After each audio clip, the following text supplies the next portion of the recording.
Yeah, yeah, So definitely in me liking the Chicago Bulls, that being my team. If they lose, I may be like, oh, they lost. But I'm not like, oh my gosh, I can't believe. Yeah, and I'm gonna get to it. I'm building the case. Right now, I'm building the case. So I'm breaking it down. I'm building up to something. Just want to let you know. I gotta put that out there so you know where it's coming from. say if you lay down, am I gonna stay down with you? Girl, you got me strung out on your loving, and I'm wanting more. Oh, yeah. Girl, I'm here to stay. Got you. Take your time because I'm still making my notes.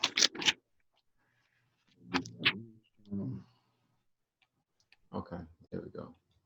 All right. What's up? Got the big Adidas emblem in the back?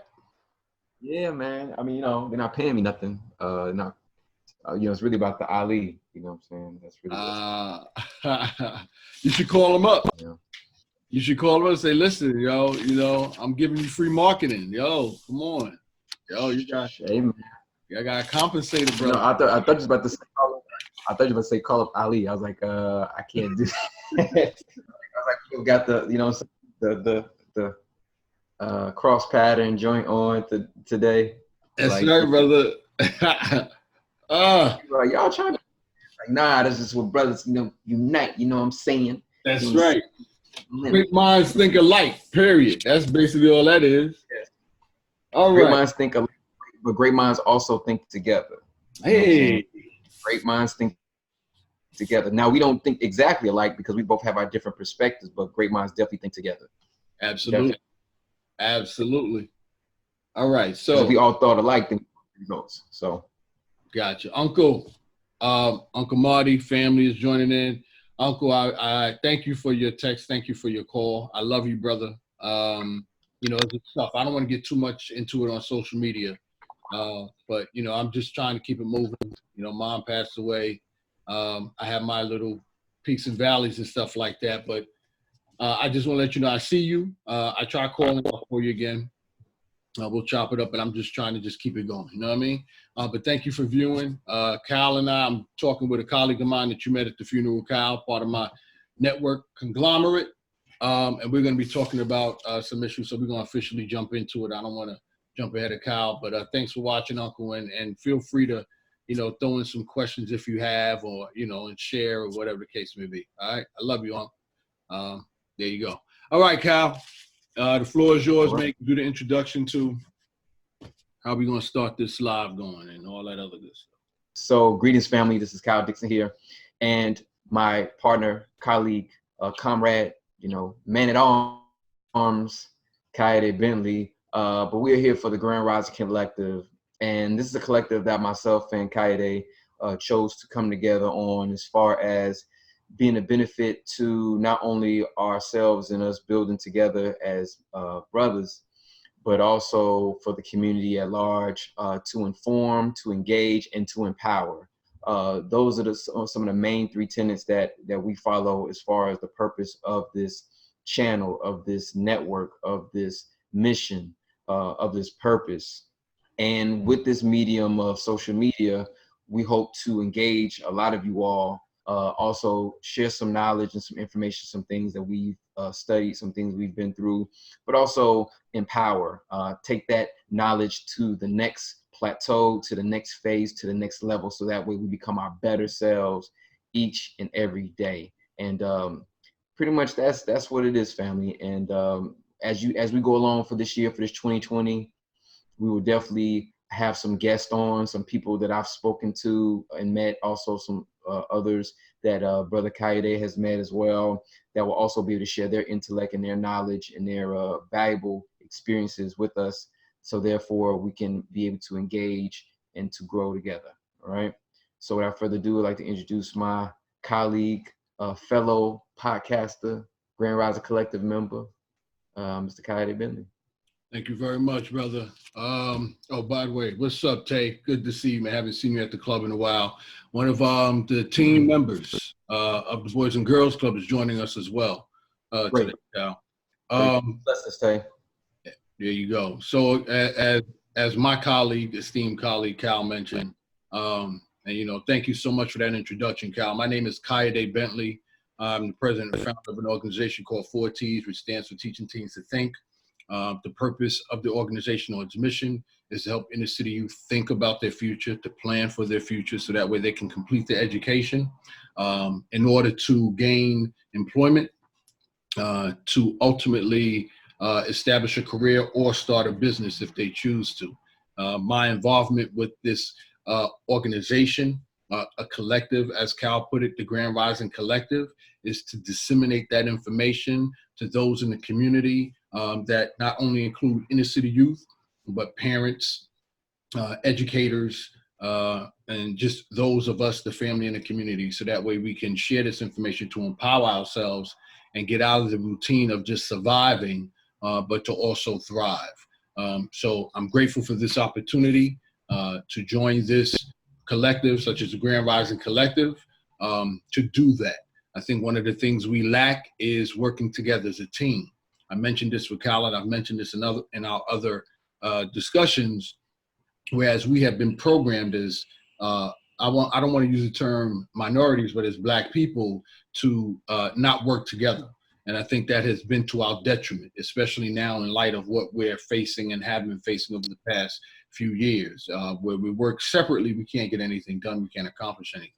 So this is my effort, this is my action plan, these are my tangibles that I'm bringing to the table to get us to break that psychological dysfunctional training, so that way we can start to work together, pool our resources together, make an impact on the society economically, so that way we're no longer dependent on the powers that be who don't have our best interests at heart. So that's basically it.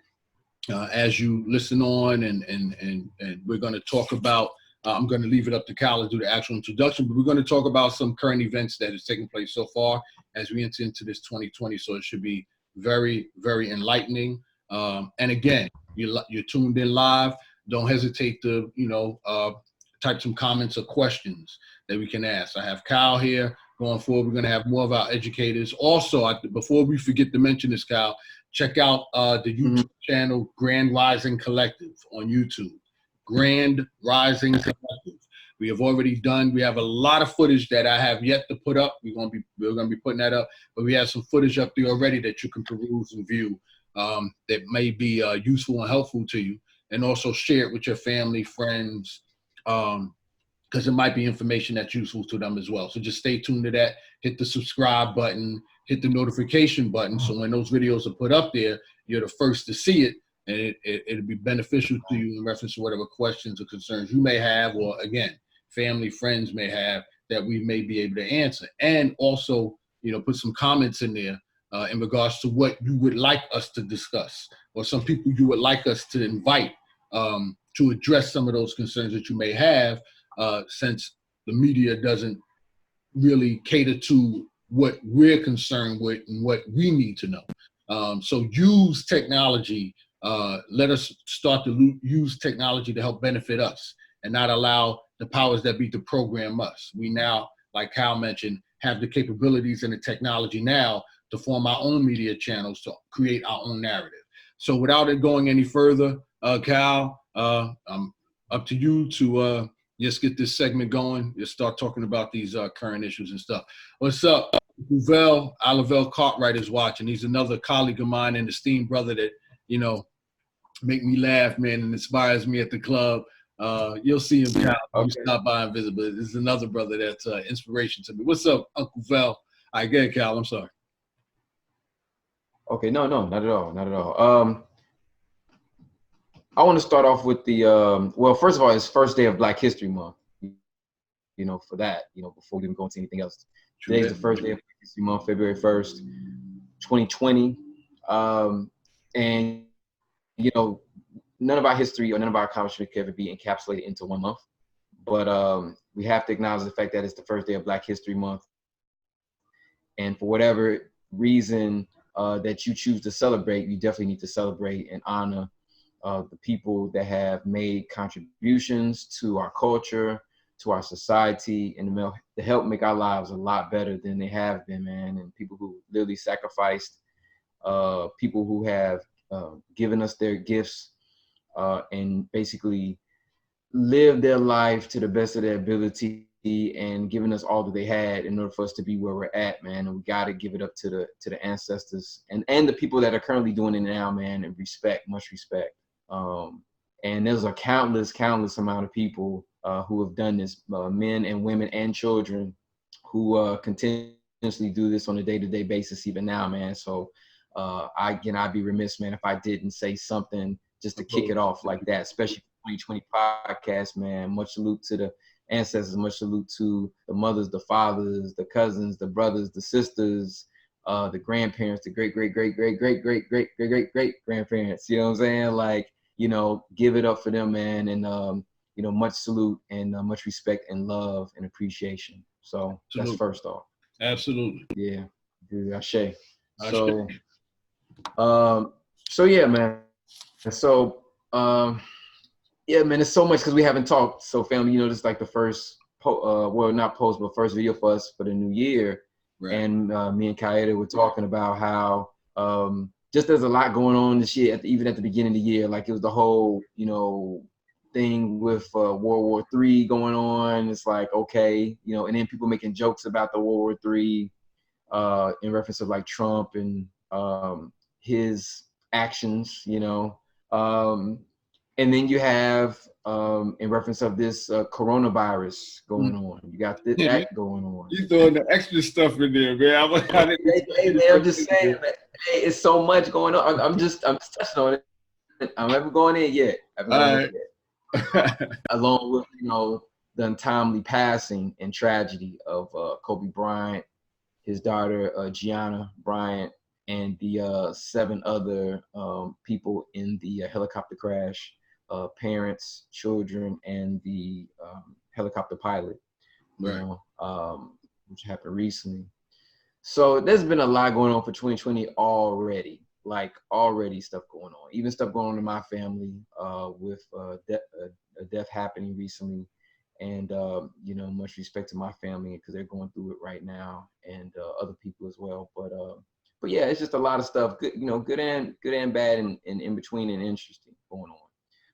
But I want to start off on the Kobe thing, man, because I just feel like I just need to like start on that note and we can go into everything else. Absolutely. Absolutely. Yeah.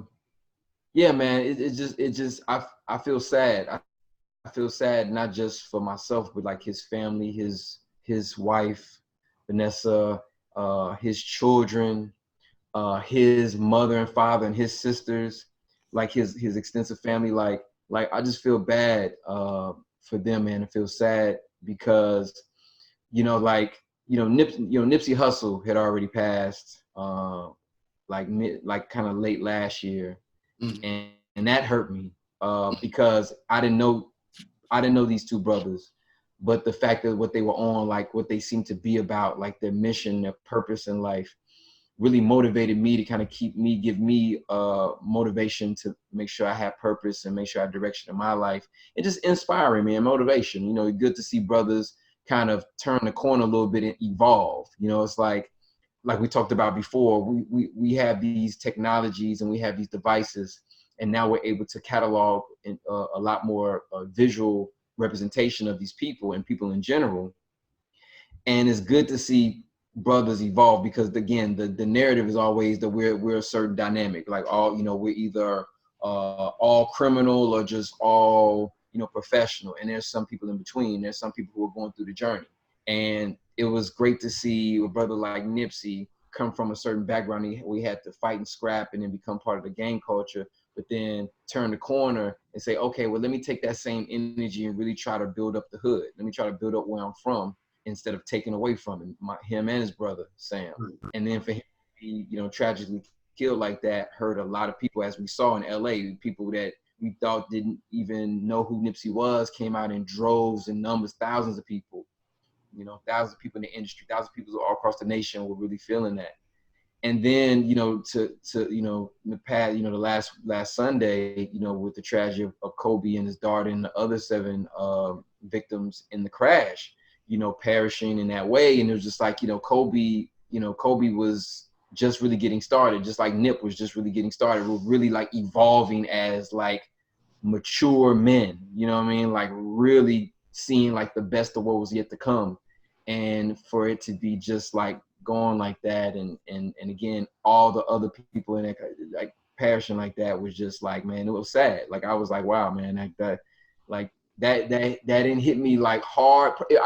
I'm thinking it didn't hit me as hard as Nip, because Nip was more so like, that wasn't expected at all. So then when Kobe passed in the way he did, it hit me, but not as hard as Nip, but it probably would have if Nip wouldn't have happened. You know what I'm saying? Gotcha. And it just made me go back to the morning of when my father transitioned. It was like, wow, man, like, life really isn't promised.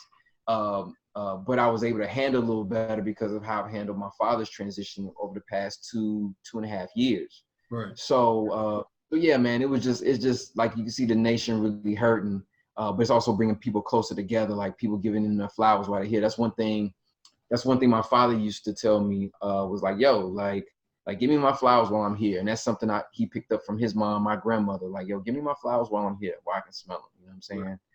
And that's important, man, to appreciate people while they're here as best as you can. Like, we all got our issues. We all got our struggles, whatever they may be. But if we can come to some type of respectful resolution at the end of the day, man, that makes it, all the better, But I don't want to ramble too much, because I could go on. I mean, this is conversation, brother. This is conversation, man. Yeah. No, do that. Okay. And yeah, Kobe and I like 3 months apart. Like we're 3 months. Like Kobe and I in the same generation. Like literally, like we born the same year. So it's like, I remember him in high school. I remember me playing ball. I was a ball player growing up. I'm an athlete, period. But I love basketball growing up. And I still love it to a degree now, not as much as I did. But I love the game, and I love what he brought to the game. Even though I was not a Kobe fan, I hated Kobe. I ain't gonna lie. I was not a Kobe fan. I appreciated him. I respected him, but I was not a fan of his. You know what I'm saying? I was MJ. That's my generation. Him and I grew up on MJ. Okay. So to see him try to emulate MJ and mimic MJ to like even like the tongue hanging out a little bit was just kind of like, man, stop, you trying too hard, like be your own person. But he eventually grew into that. He eventually became Kobe Bryant. He eventually became his own entity, which goes into that whole Mamba mentality thing, which really is just Kobe. It's really just the marketing to say that this is Kobe's attitude, right? He just put a name to it. That's all. It's really should be Kobe mentality, but he just, Mamba, because that's his nickname, the Black Mamba, which he got from the Rucker Park, all right, in New York City family. So that's where he got it from, right, here in Harlem. So yeah, man. I definitely just wanted to speak on that, man, because he definitely influenced me post-career to kind of push through certain things, challenges. I'll be even more frank. I'll be more frank. Please. When my father transition, I'm going through my pain and trying to get over it, waking up crying, going to bed crying. He helped me looking at his documentary, The Muse, the Showtime documentary, helped me get through my pain of my father not being here. Like seeing him go through the process of him getting through his injury helped me to get over my pain of my father's passing. So I got to give it up for him on that. You know what I'm saying? Like I gotta give much respect, because he motivated me to say, look, take it day by day, fight through it. You're gonna be, things are gonna get better, but right now it sucks, but keep living, keep pushing, keep growing, keep going.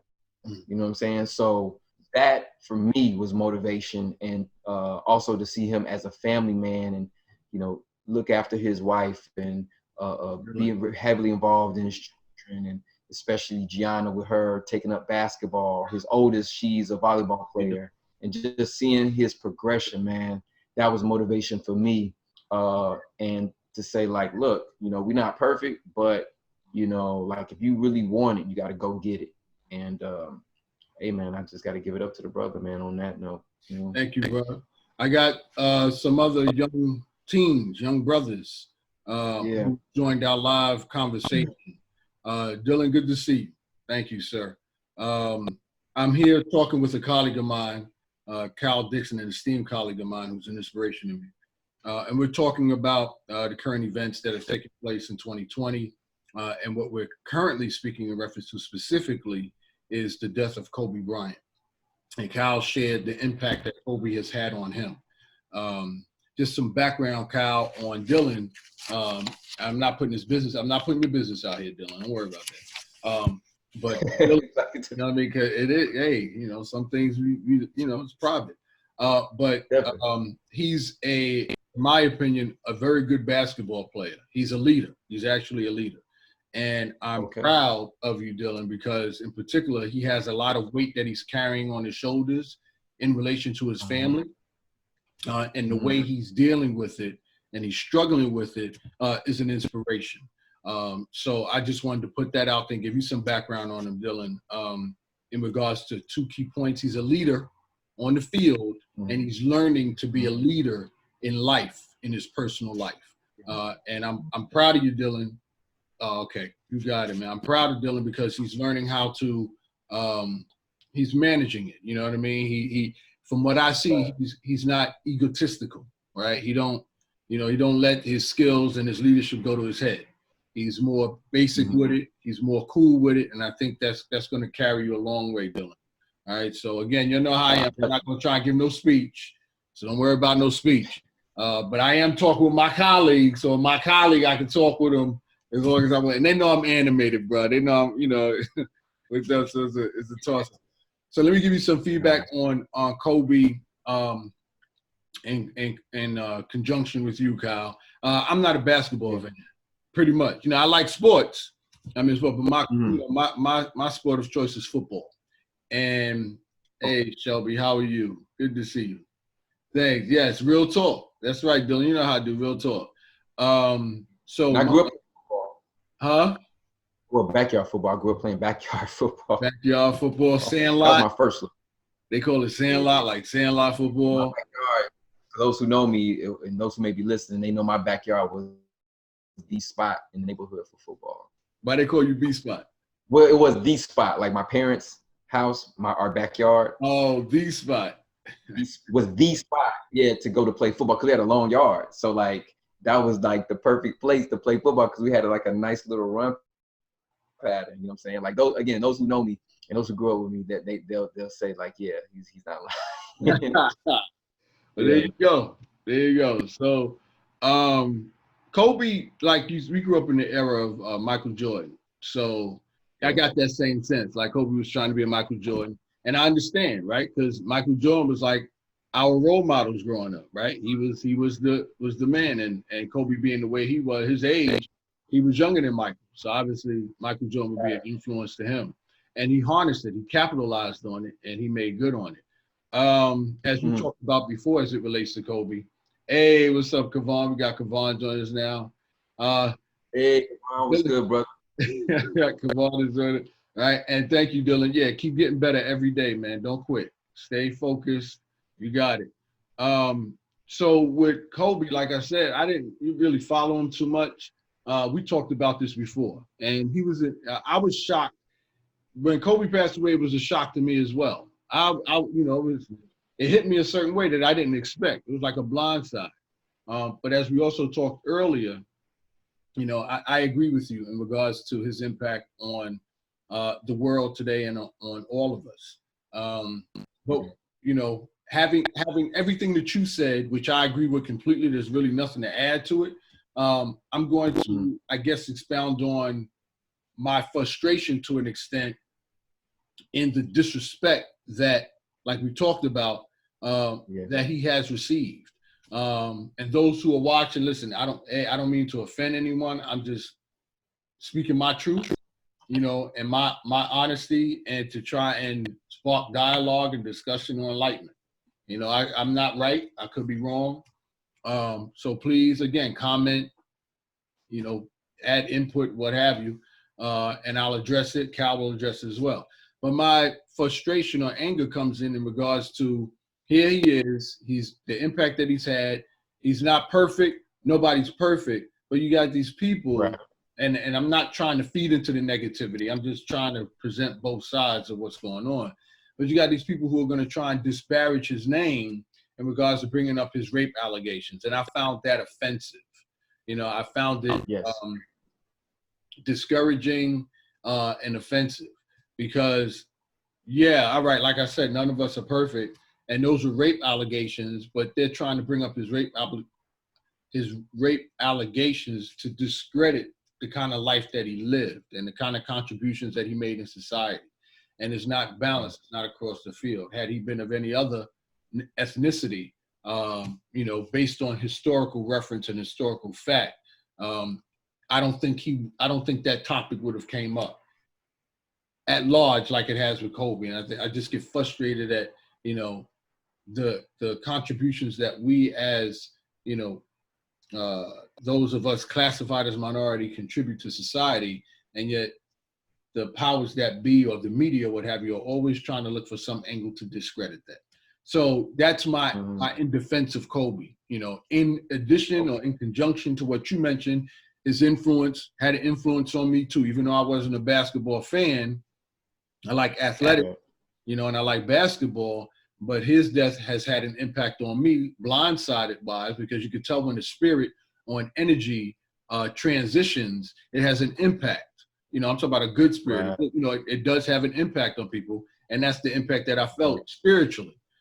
And to feel that, and then to have these idiots, try and disparage his name like that is what I just wanted to bring voice to in regards to Kobe. The other thing that I wanted to bring up is some research that I did, and this is going to seem like I'm heading into left field, but I don't think, and I want to hear your feedback on this, Cal, and if y'all have any that you want to bring it. What's up, Lamari? Lamari is on here too. Brother Lamari, what's up? Brother Lamari, what's up? All the way in Poland. What's up, man? Yeah, right. And yeah, we're gonna be doing this consistently, y'all. Huh? Right, tell us that Jinkuya. Jinkuya. Lamari, Kyle says Jinkuya. So just so you know, we're gonna work on being more consistent with this. We're gonna be having these lives as well at our location at City College. So that way y'all can continue, we can continue this momentum of conversation going. And like we said, this is the Grand Rising Collective's purpose, to enlighten, to inform, to inspire the community. And obviously you're a part of the community. So I know we haven't done a live in like a few weeks, but just know that we're gonna work on being more consistent with this to help you. Now, Kevon Isaacs writes, Kyle, who are these subgroup of people making the disparaging remarks against him and bringing up his rape allegations? It shouldn't even be a discussion. He was acquitted. That's what Kevon says, brother. Mr. Dick, and he also says, what's up, man? Kevon says, what's up? Say what's up, man. And Lamar replies back, says that, bro. I think it was part of what you said. But back to Kevon's statement. Kevon wants to know, and maybe you have some input, Cal, who are these subgroup of people who are trying to disparage Kobe's name with regards to these rape obligations? And Kevon also says he was acquitted. So why is that even a part of the discussion? Yeah, well, I know of two incidents. One was by this comedian.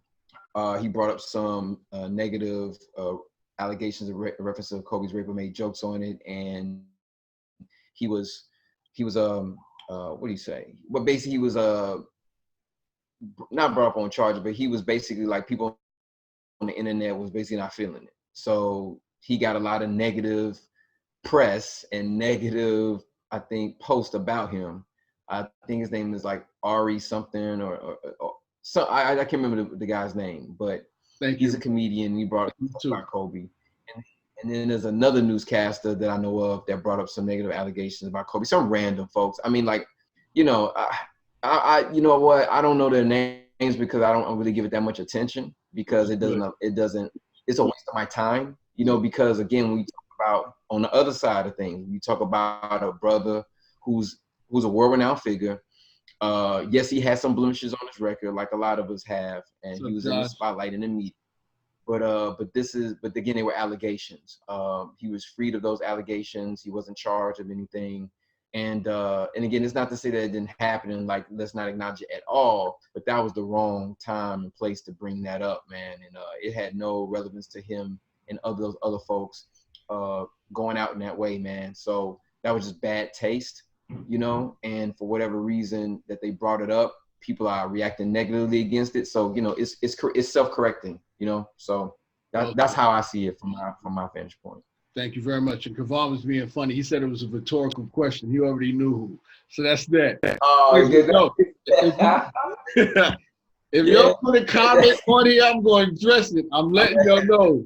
So if you don't want us to do it, I'm going to address it. Y'all know how I am. Real talk. Joshua, remember that? Real talk. Real talk. We got to address it. You know what I mean? Also, we have a couple of Kobe want us to address it. So, Kyle, I just want you to know we have a small portion of young people, young teens that I deal with here, and Great. Joshua, Emmanuel, right, Josh, Emmanuel, Dylan. I want y'all to know that this is what we're in business for. We're here for y'all. Okay, so I know we're in the club, right? Real talk. You're going to tell me what this is about on Monday. Yes, I will, Josh. I'll tell you what all this is about. In fact, I'm going to post it up. You'll see it on Facebook, so you'll hear the whole conversation yourself. So I would like for you to view this conversation, and then on Monday have questions for me, so I can ask, answer.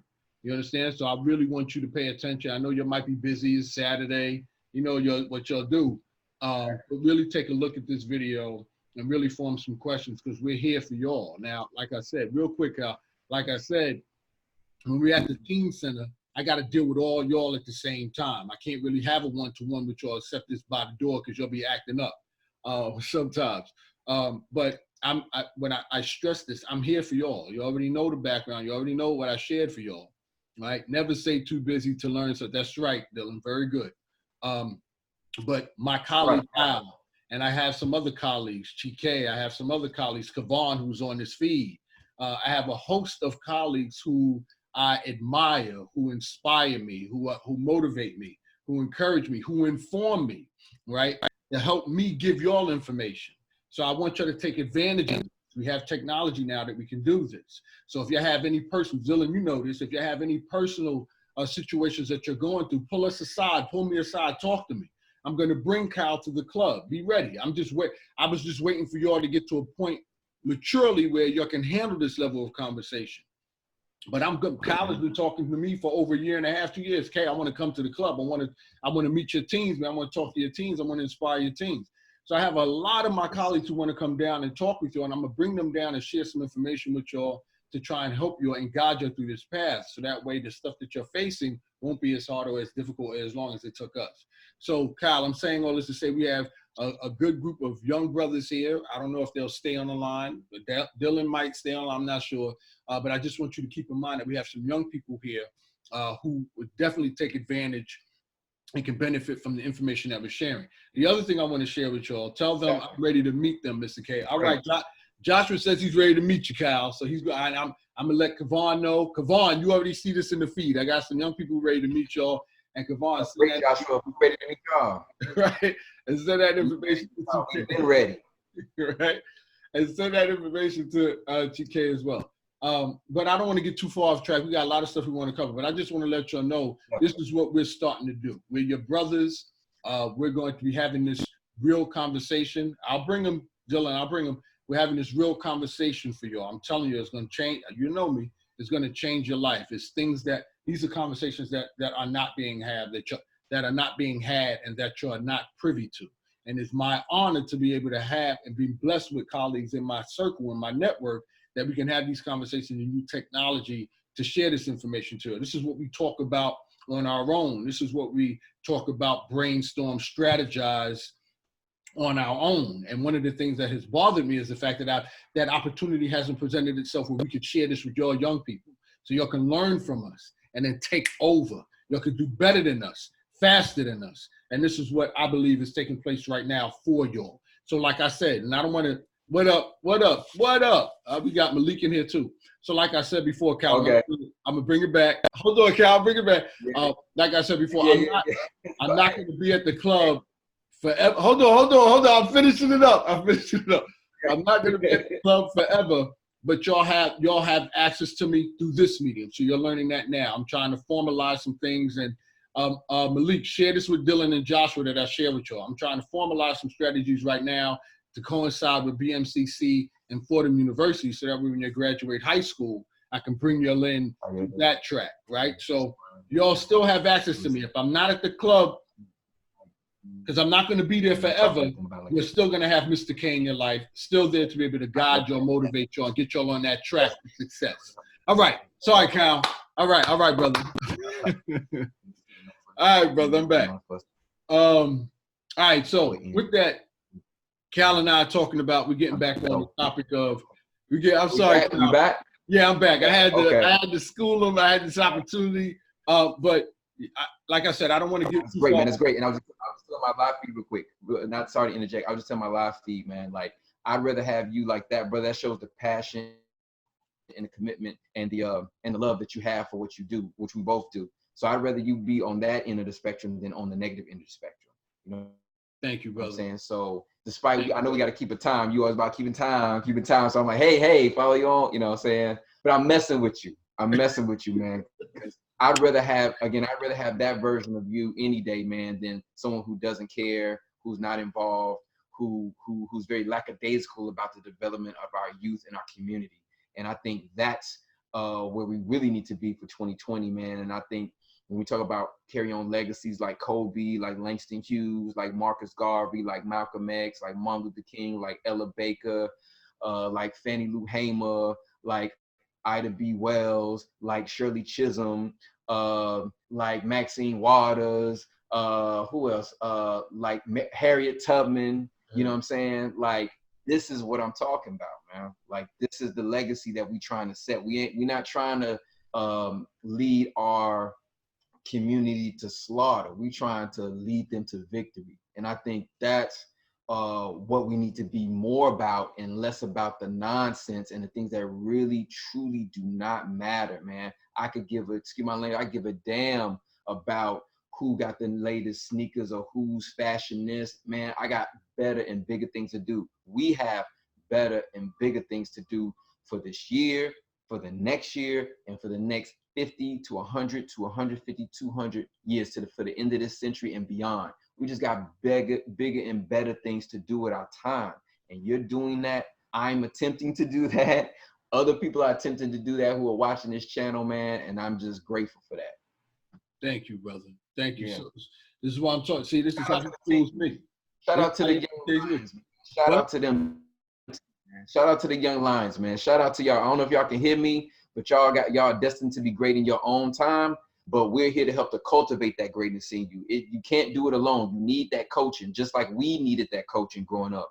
And if we can provide a little bit of insight for you to get to that next level or get over that hump, then so be it. And we're there for you. But again, if you don't take advantage, the problem is not on us, it's on you. But what Coyote is saying is that we're here if you want to access us.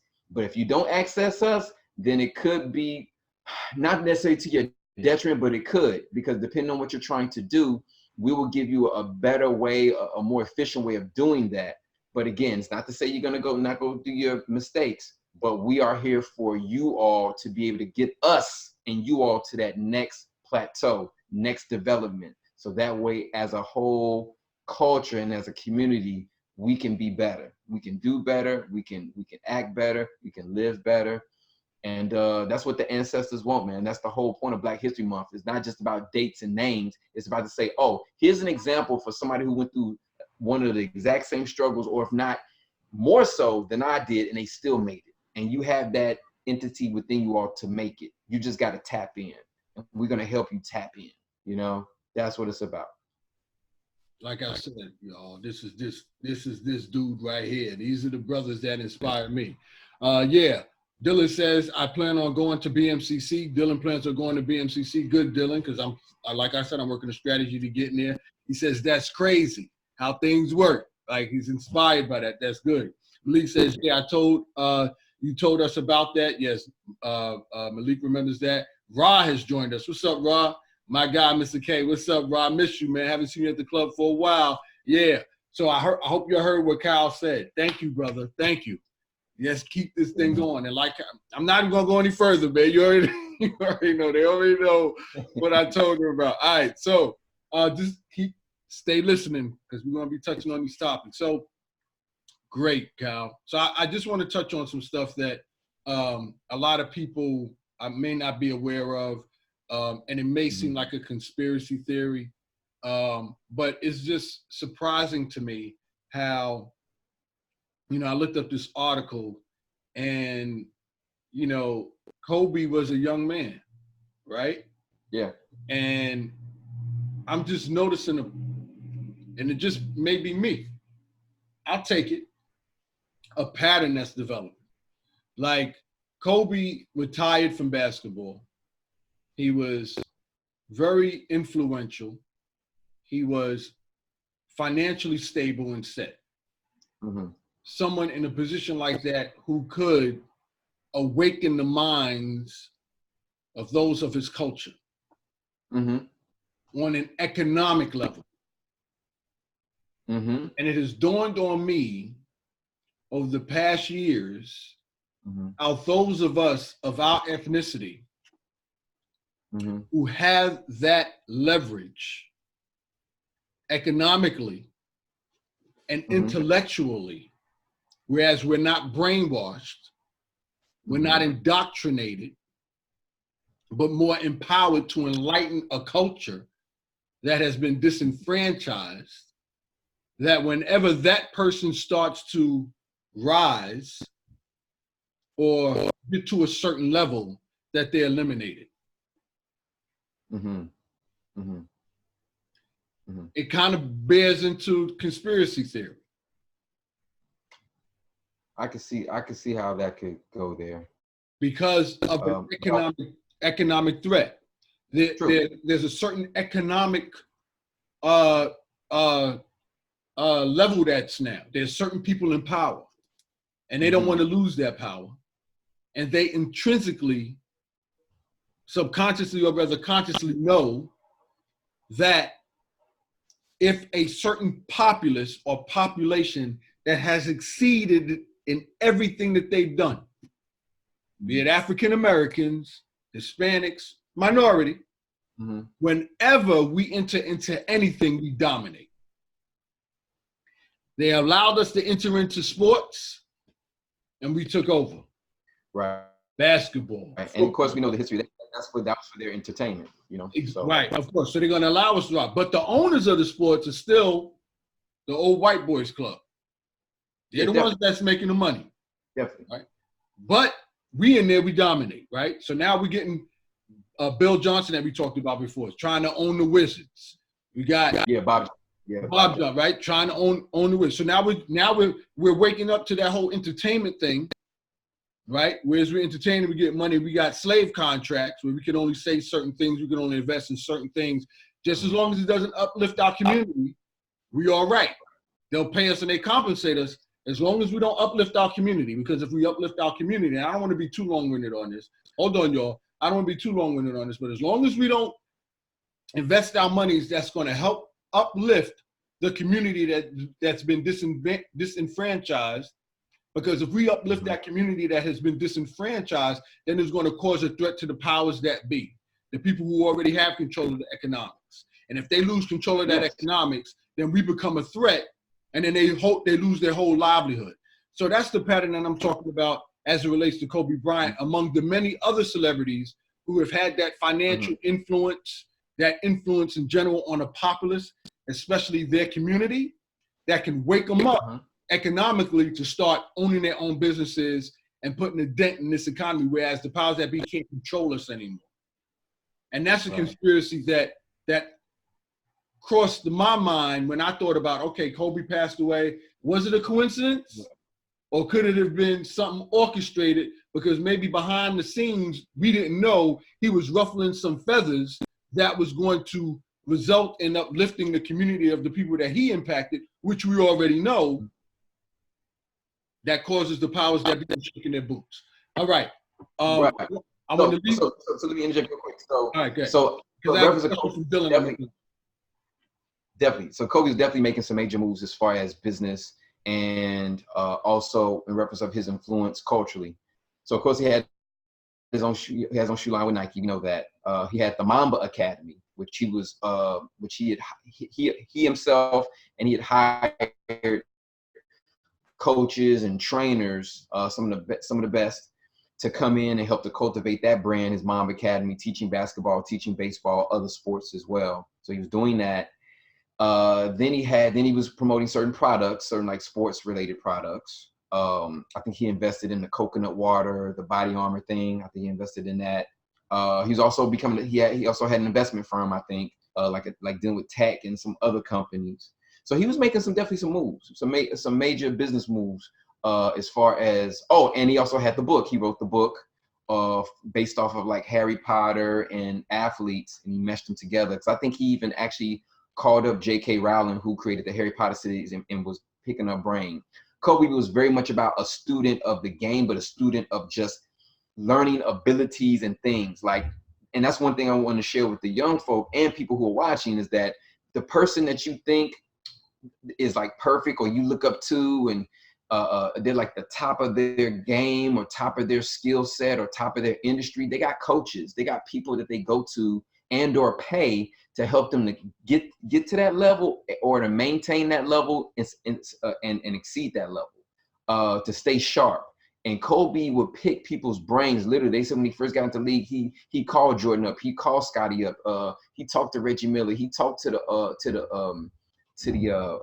elder athletes, Dr. J's and the stuff like that, like Magic Johnson. Like, he picked their brain constantly. Kareem Abdul-Jabbar, he picked their brains constantly. Like, what about this move? And what about this? And how do I do this? And what about if I get in a double team trap at midcourt? Like, what are some options? Like, he was a student, period. Like period. Like, he was very meticulous.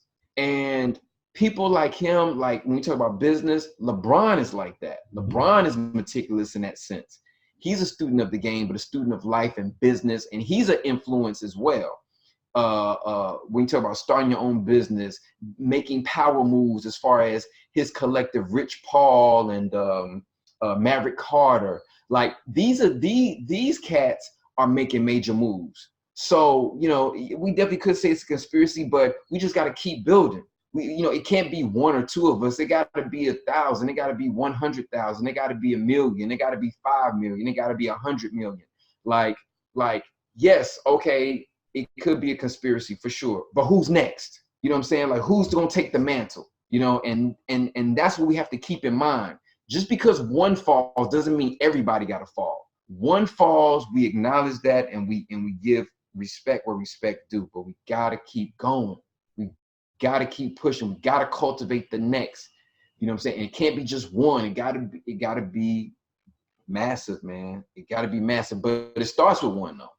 We can't start off massive then go massive. No, I got to start with one, and then we build from there. But you know what I'm saying? Like, yeah, I'm glad you brought that up. Like, his business savvy was on point. But just like LeBron right now, business savvy is on point. You know what I'm saying? Shaquille O'Neal, business savvy, on point. You know what I'm saying? Like, we got to acknowledge these people right here, right now, and use those as examples. Like, who's calling up Shaquille and picking his brain on business? Who's calling up LeBron and Rich Paul and Maverick Carter picking their brain? Or they just looked at, excuse my language, you know what I'm saying? Or they just looked at as just some average old niggas, which they not.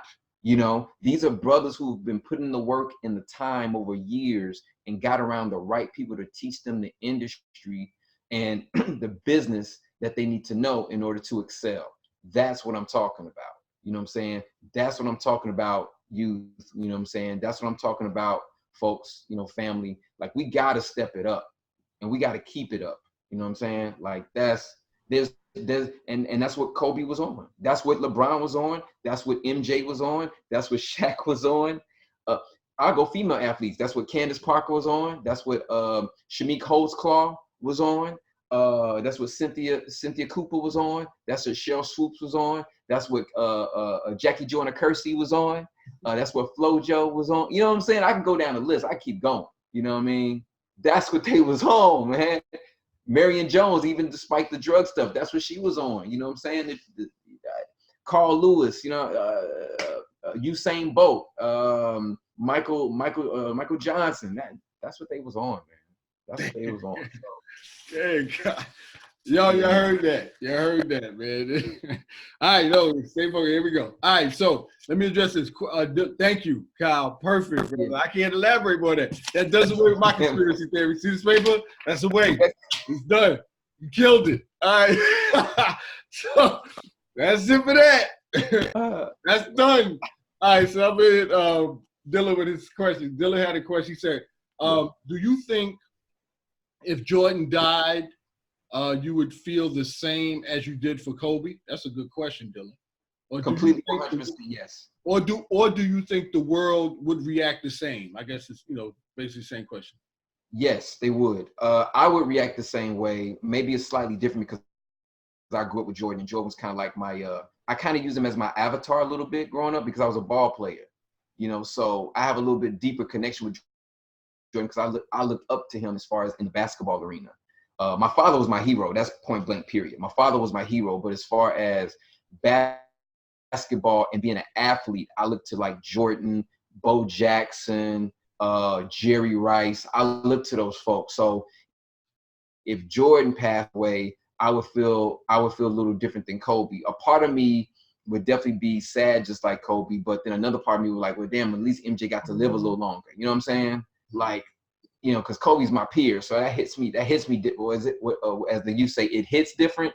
Mm-hmm. Yeah, Kobe hits different because we're closer in age, whereas MJ is more like an older uncle, But I would still feel the same way because I still get inspired off of watching MJ videos. I still will pull up a video or talk to him, and we'll see like his determination and will to like win. And I saw MJ play. I saw him, win games. I'm like, nah, there's no way they pulling this out, and he would pull it out.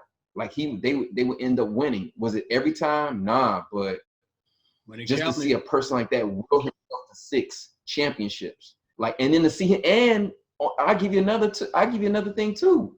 When he lost his father, me losing my father, I pulled on some of the stuff that he felt like he went through. I pulled on a little bit of that too, because he was close to his father, I was close like that with my dad. It's like we had that same kind of relationship in a sense. So,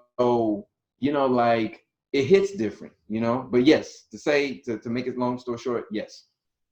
Dylan, the answer is yes. There you go. We have a beautiful young lady joining us today. She's a team member as well. Her name is Nina, and we call her Nina. Hi, Nina. So she's joining. She's a team too. She's on track. She's focused. She's doing her best. She's doing. I'm not gonna put yourself out there, Nina. I'm not. All right. So we're having this discussion about real stuff. Glad you could join us. What happened? I said, tell her glad she could join us. Yes, glad you can join us. Hi. So listen, you're gonna have to look at the video. This is live, so it's posted on my feed. So whatever you missed, just go back to it and look at the whole video from the beginning because I'm not gonna repeat all this. But thanks for joining us, Nina. Nina, if you have any questions, we don't have any women representatives here, but we're gonna try. We're working on inviting some women. I'll be remiss if I didn't say this. Yes. We have one we've been talking about. Yes.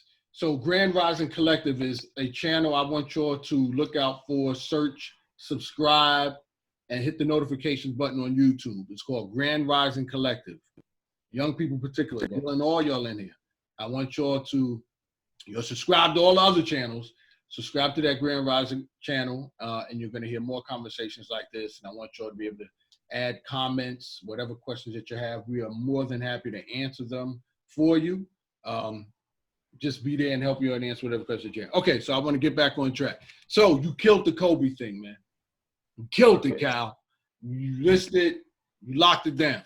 So now. Study these guys, man. I study the greats, man. There you go. Greats. All right, so. Now, what were you saying? I said, if you want to be great, study the greats. That's what Kobe did. That's what Mike did. That's what most successful people do. Success leaves footprints. So you follow the footprints. I hope you heard that. If you want to be great, you have to follow the greats. You have to study from the greats. I have a little tidbit I want to put in there. We'll talk about it. We got to talk about that before, but I want you to be cognizant and aware that no one's perfect, okay? You're only responsible for yourself. So as it relates to sports and the specific topic that we're speaking in reference to now, such as the greats in basketball, the LeBron James, the Kobe Bryants, you know, for my colleague in our generations, the Michael Jordans and things of that nature, study their work. Hardaway, we could run down the list, right? Yeah, Hardaway, all the time. God keeps dropping the dollars. Man. Study them as it relates to their work ethic, as it relates to the field, but also keep in mind that no one's perfect. Okay, so you're only accountable to yourself. You're only accountable for yourself and your own actions. So you can't blame others for actions that you've done. Learn from them as reference to their skill set, but also realize that you have to be accountable to your own actions on and off the field or in and out of your profession. All right, so just keep that in mind as you're studying the greats. Okay, so we're going to go to the next topic. The next topic we're going to discuss right here is the Black news channels launches in America and how they were shunned from how the artists, the minority artists in particular, Black, Hispanic, have shunned news outlets that supposedly represent them. Now, y'all, some of this content is going to be mature enough, y'all can handle it, and it's real talk. You know how I do. Joshua just brought that up. But we want y'all to be prepared for what's out there after you graduate high school, all right? This is the stuff that you have to be aware of. This is the things that you need to be aware of, not only from those who are not of your ethnicity, but those who are of your ethnicity. So that's what we're going to be talking about. So be ready. And if you have any questions, please don't hesitate to comment. So what are your thoughts on that? I know you didn't get a chance to read the full article. I don't think you did, Kyle. But in the news feed, basically, you have, I read, you know, they were talking about how Black artists at the Grammys. This is at the Grammys, by the way, y'all. So, no, I'm sorry. This is, did I do this? No, my bad. Two different topics. Black news channel launches in America, not owned by African Americans, is actually owned by, you did some research, conservatives. So, you know, if someone owns your entity, they have a major influence in how that entity is run. What do you think the ulterior motive of this is? If it's not owned and operated by the actual culture, then there's a high likelihood of that other culture's influence interjecting in as to what's being put out there, what's being taught, or what the populace is viewing that can change the narrative and change people's perspectives, you know what I mean, and not really tailored to our narrative. What are your thoughts on that? Yeah, man, it's just interesting because, you know, we see this title like, oh, Black news channel, like, yes, like that's a move in the right direction, and it possibly could be, but like you were saying, the people who finance it have a major influence on what they can maybe talk about, what they can present to the public, and what the purpose of the channel is going forward. So, you know, time will tell, but we have to keep a very close eye on the content and the bias, possible bias, that this channel has, because if it's not being financed by not just Black folks, but Black folks who have the community and the position of empowering Black America, then we have to look at it very skeptically. Then, you know, like we don't truly know yet because nothing has really been fully put out yet that we can really go off of. But we can say that typically, if it's not being financed by the person of color, namely Black folks, African Americans, again, who not just African Americans, but African Americans who have community, organizational, economic empowerment in mind, then it might not be for our best interest. And it's real early to tell, but it's not looking like it's going to be used in that way. So we shall see. But the owner of the Jacksonville Jaguars is one of the main financiers. I don't know if he's the only, but I know he's one of the main. Yes. So that's going to be very, very interesting. to see. Right. So the only reason why I mention that in particular, because I want us to be aware as I do more research and become more aware. I'm always a student. Like, it's always good to be a student. But I just want us not to fall for the okie doke, right? Like, and I don't want to veer too far off on a tangent, but I want you all to know, and the listeners to know, that over the past, I think, few months, maybe over the year actually, and this isn't anything new, but you know how they promote, oh, there's a new Black or minority person, male or female, that's now holding a high position in this corporation, like the new vice president of diversity, or the new president of inclusion and diversity, the new president who so happens to be of a minority descent, be it Black or Hispanic, you know what I mean? Just celebrate their achievement and stuff like that. That's good, okay, yeah, but now, based on my research, the word or thought that crosses to my mind is window dressing. It's the same thing that they were doing 20, 30 years ago to an extent, putting this minority face on a department just to try and give the illusion that things are now diverse. And Rodney talked about it in one of our discussions before, not really too much in the last discussion there, but I think in prior discussions that we had, where you have these people in the police department, as a matter of fact, deputy chiefs, mayors, and stuff like that, who represent the minority culture, Black, Hispanic, or what have you, but are really still run by the powers that be. They're just there as like the president. He don't really control anything. He's just a figurehead. He's just a puppet to an extent. Right. You know what I mean? And that's the thing I wanted to share in regards to the great news. Yeah, it's great that the Black News Channel is here, TV. It launches 24 hours, speaks our voice, what have you. But we have to do our research and find out, okay, who really owns this joint? Who's really pulling the strings?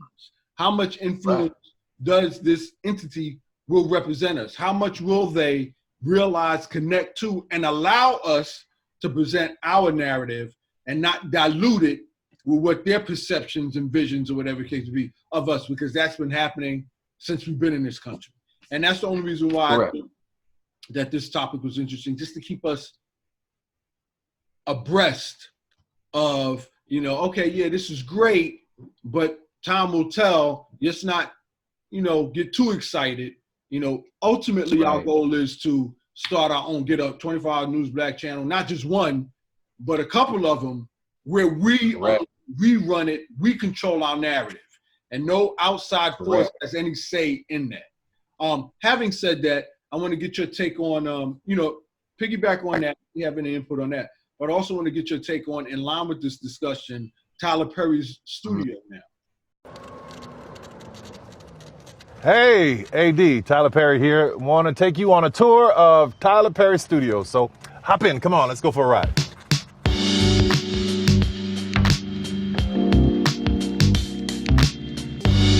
Tyler Perry Studios is 330 acres in the heart of Atlanta. This was all Fort McPherson Army base. There was an 18-hole golf course here that rivaled Augusta. It was absolutely beautiful. But when the Army went away, so did all of the majesty of the golf course. So we've just been developing and building as we need it. Hold on, we're gonna have to do the Flintstones to get up this hill. She wouldn't let me take my other cart, the fast one. I think I can make it up the hill, and okay, and I did, all right. So 12 sound stages. We're getting ready for our big grand opening celebration, where we will be dedicating these sound stages to a lot of people who have inspired and encouraged me over the years. So you got Halle Berry here, and Denzel Washington, and Whoopi Goldberg, and Oprah. Lots of things have been shot here. The Walking Dead, Black Panther shot here. First Man, Instant Family with Mark Wahlberg. Really excited to be given stewardship to make sure that the land is maintained, that the history is protected and always serviced and known for many people. This is Maximeville. It's our back lot where I shoot a few of my TV shows. Some of the fans of those shows will definitely recognize some of these houses, especially this neighborhood in particular from If Loving You Is Wrong. So this area in Maximeville is dedicated to Madea. Madea, this is her house. This is Medea's house, pretty famous character from a lot of my movies. So the original house is down the street in this neighborhood on Avon Avenue, but we wanted to have a place where visitors and fans of Medea could actually come and see it. You can walk in this house, it's like she's gonna come down the stairs with her big, huge self and say hi and feed you. It's all furnished and ready to go.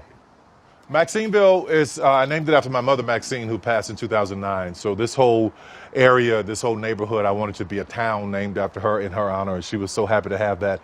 It's very sentimental for me, and we do a lot of shooting down here for a lot of the shows. So it's always really fun and powerful, and it's a good memory of her to be down here. She was very proud of it. I did this show where I needed a farmhouse that looked like it was 100 years old. So we built a farmhouse and set it among these oak trees to make it look like it had been there forever. And one day we're gonna get there on this cart, going up the hill. But this is our farmhouse. They're all practical inside. You can go in and shoot inside, even though it looks like it's very old. It's only built a few years ago. So let me show you a little bit more of Maximeville. So I built this house for one of my shows. It's a four-sided mansion that I built to combat some of the sets that we were building. I just thought, why not build a permanent structure that has 4 different sides to it that can be 4 different places all at once. So I'll show you what I mean. Here we have the Georgian side of the mansion. For one of my lead characters, she and her family and everybody live here. But if you go cut across the grass and really piss somebody off. And then you're here, and it has a whole nother feel to it. And this was the president's home before he went to Washington, D.C. and the have and have-nots. And then there's this side, totally different. And then we have this side, which is very modern. Tried to make the best use of the space and the places, and there you have it. Watch your knees. See if we can get through here. Legs in, arms in. Everybody get it. That ain't good. That ain't good. Okay, great. Now I'm going to show you the White House. Welcome to the White House. So still a lot of cleaning being done here, but I don't know how to turn the lights on. Let's go upstairs. This is the 80% replica of the actual White House in Washington, D.C. So we built this for my new show called The Oval on BET. And we're really proud of how it turned out. The residents of the White House, famous, iconic window here. President's bedroom. Some hell has gone on in this room over the last episodes. Oh, we've done some everything in here. This is the daughter's room. This is the son's room. We built this about five and a half months ago. We started it. This is the only White House that's ever been built at a studio on a lot, and we are really excited about it. So I'm going to show you more of the property. Come on, there's a lot more to see. Obama, my man.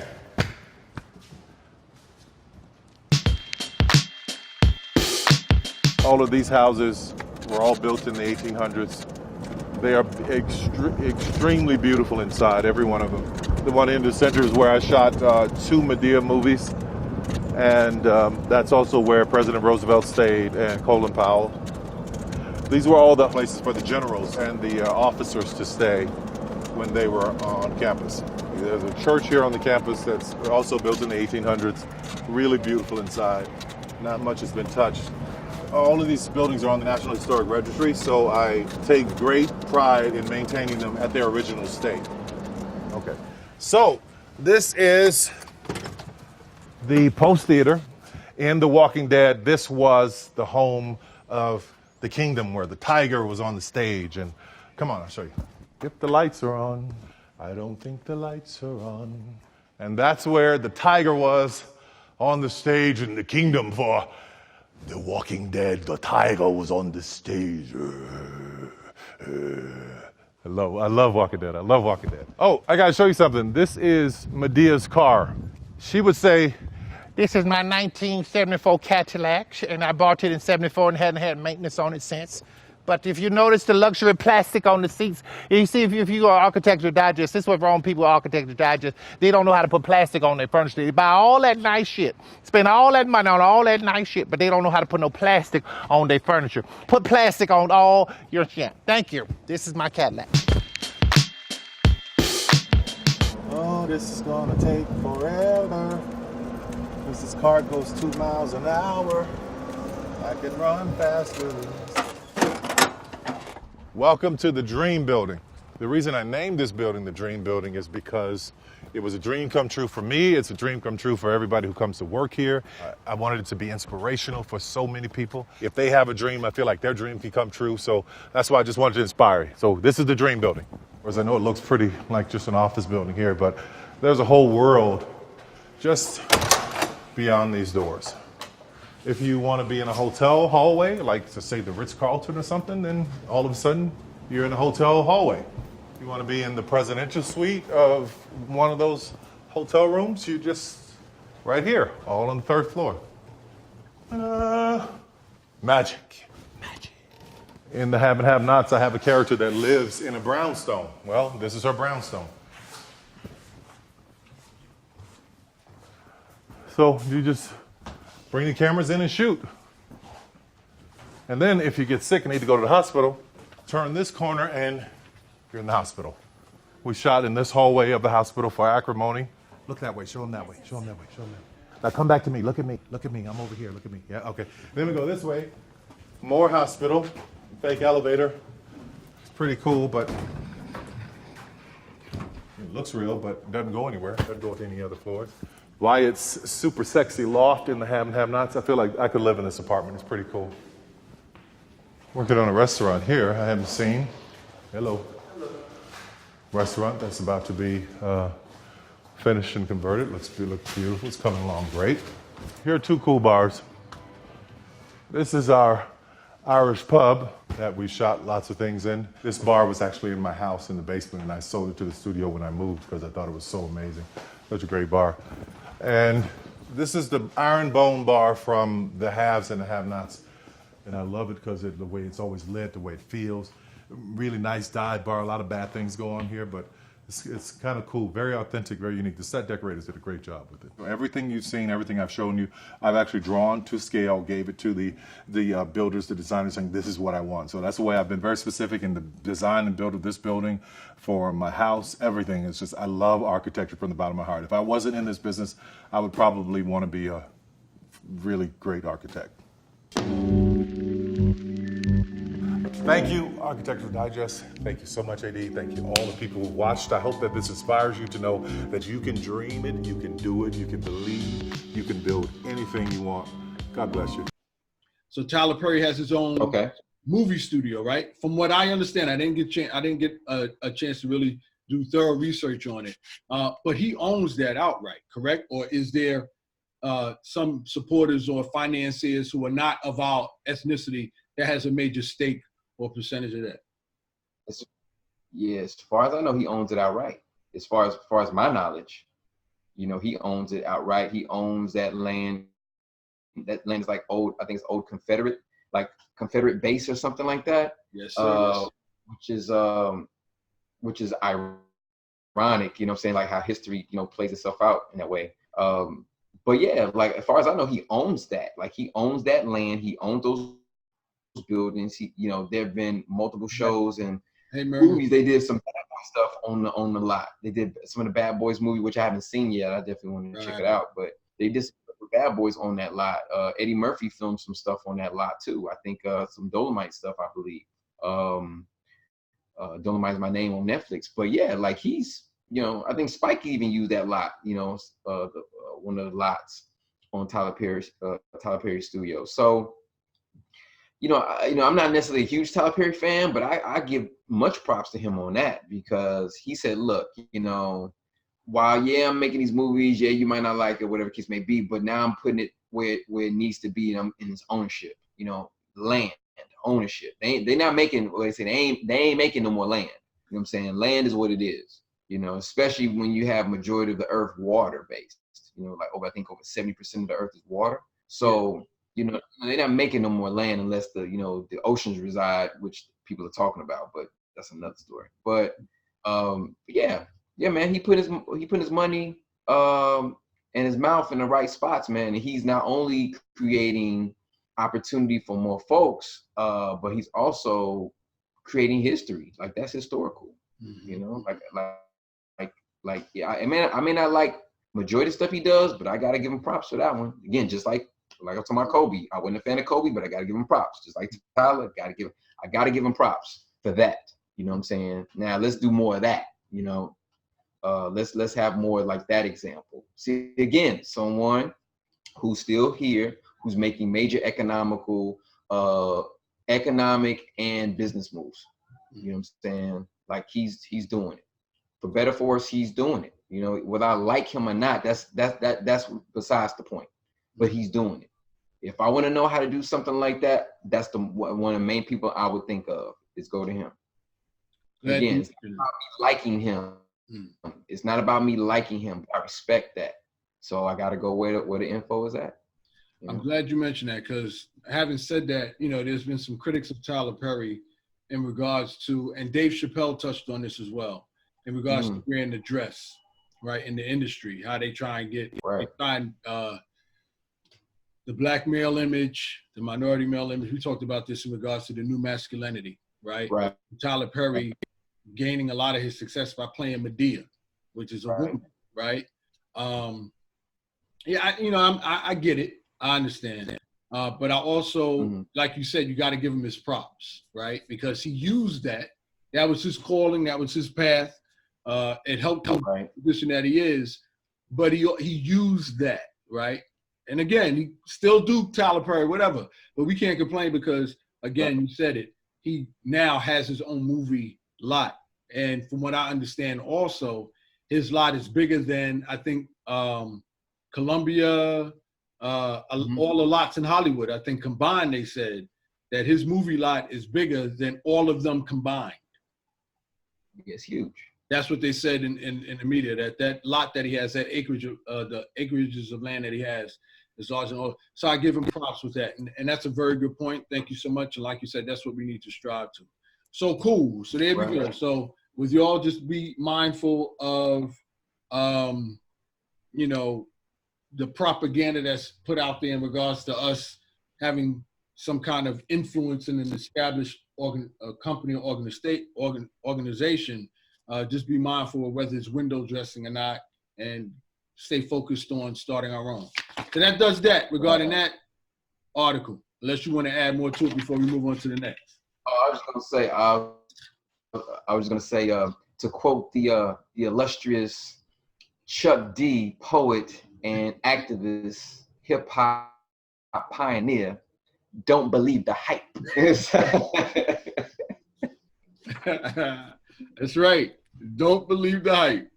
So now we're gonna move on to the next one that we're talking about. And again, y'all who are viewing, feel free to leave some comments, ask some questions. We'll ask the questions to the best of our ability. You'd be surprised. It might be enlightening for you, which our topics are. Don't forget to check out Grand Rising Collective on YouTube.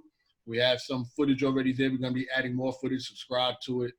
Hit the notifications button so you are emailed when a new video is posted. Next paper. So Dylan's like telling me next paper. All right.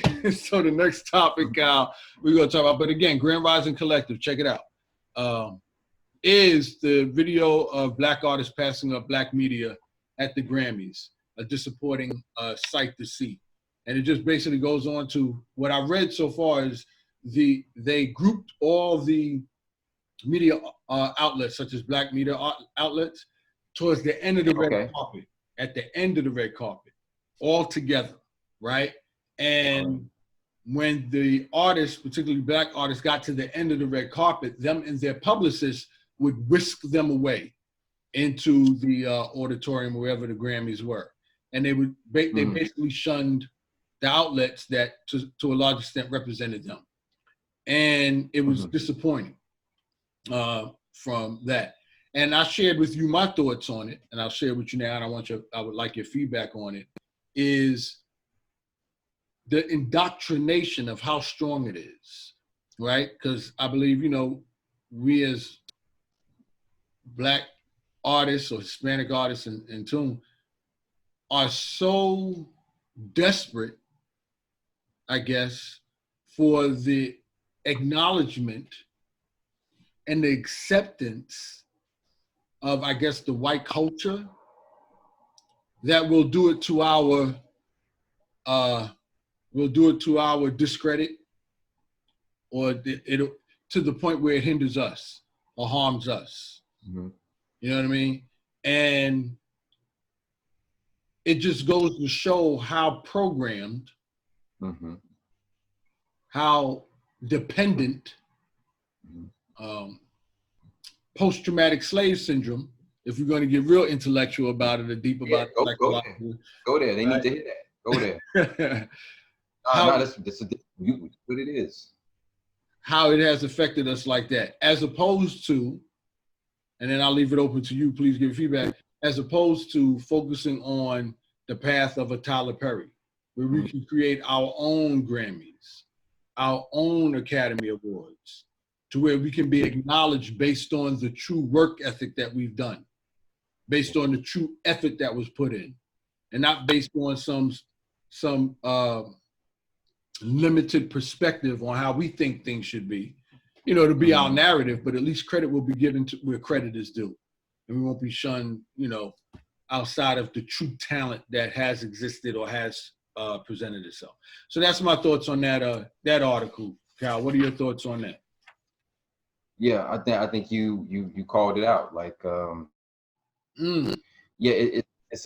called it out. It's part of that post-traumatic slave syndrome. You know, the fact that we've been indoctrinated through media, commercials, movies, television, magazines, billboards, family members, friends, schools. Like, we, you know, even like it's coming at us all different directions, you know.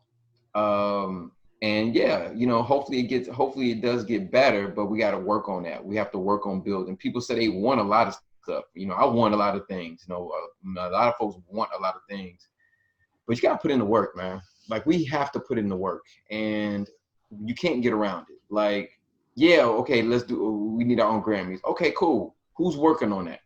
You know, okay, let's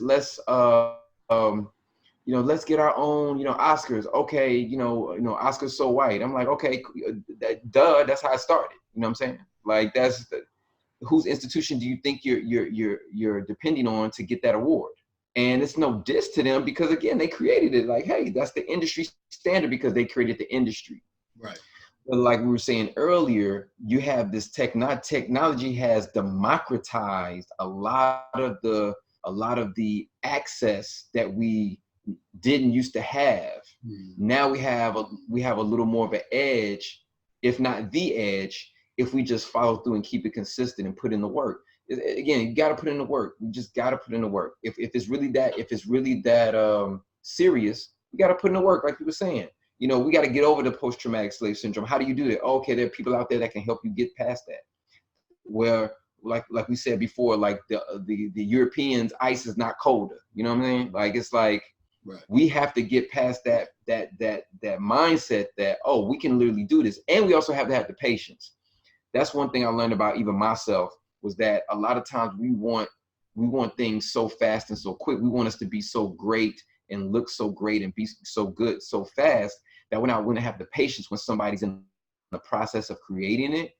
And it's like, oh, well, you know, I want to do Grammys, but it's the trophy's not going to be as shiny. You know, the first year we're going to do it in like this theater hall, and it only holds maybe like 1,000 people. And like, I'm not doing that. That's 1,000 people. Oh, the trophy's not going to be like the shiny person. It's going to be like a little tinker it trophy. I don't want to do that. You know, I'd just rather go to the Grammys then, if it's going to be like that. It's like, well, you know, you have to give it time to build in order to get to that status. And I think a lot of times, because of that that trauma, we want to be able to show it off so fast and say, hey, look at us, it's shiny, it's new, it's grand. And it's like, not everything starts off like that. You got to start somewhere, you know. And we're so bent on because we're coming.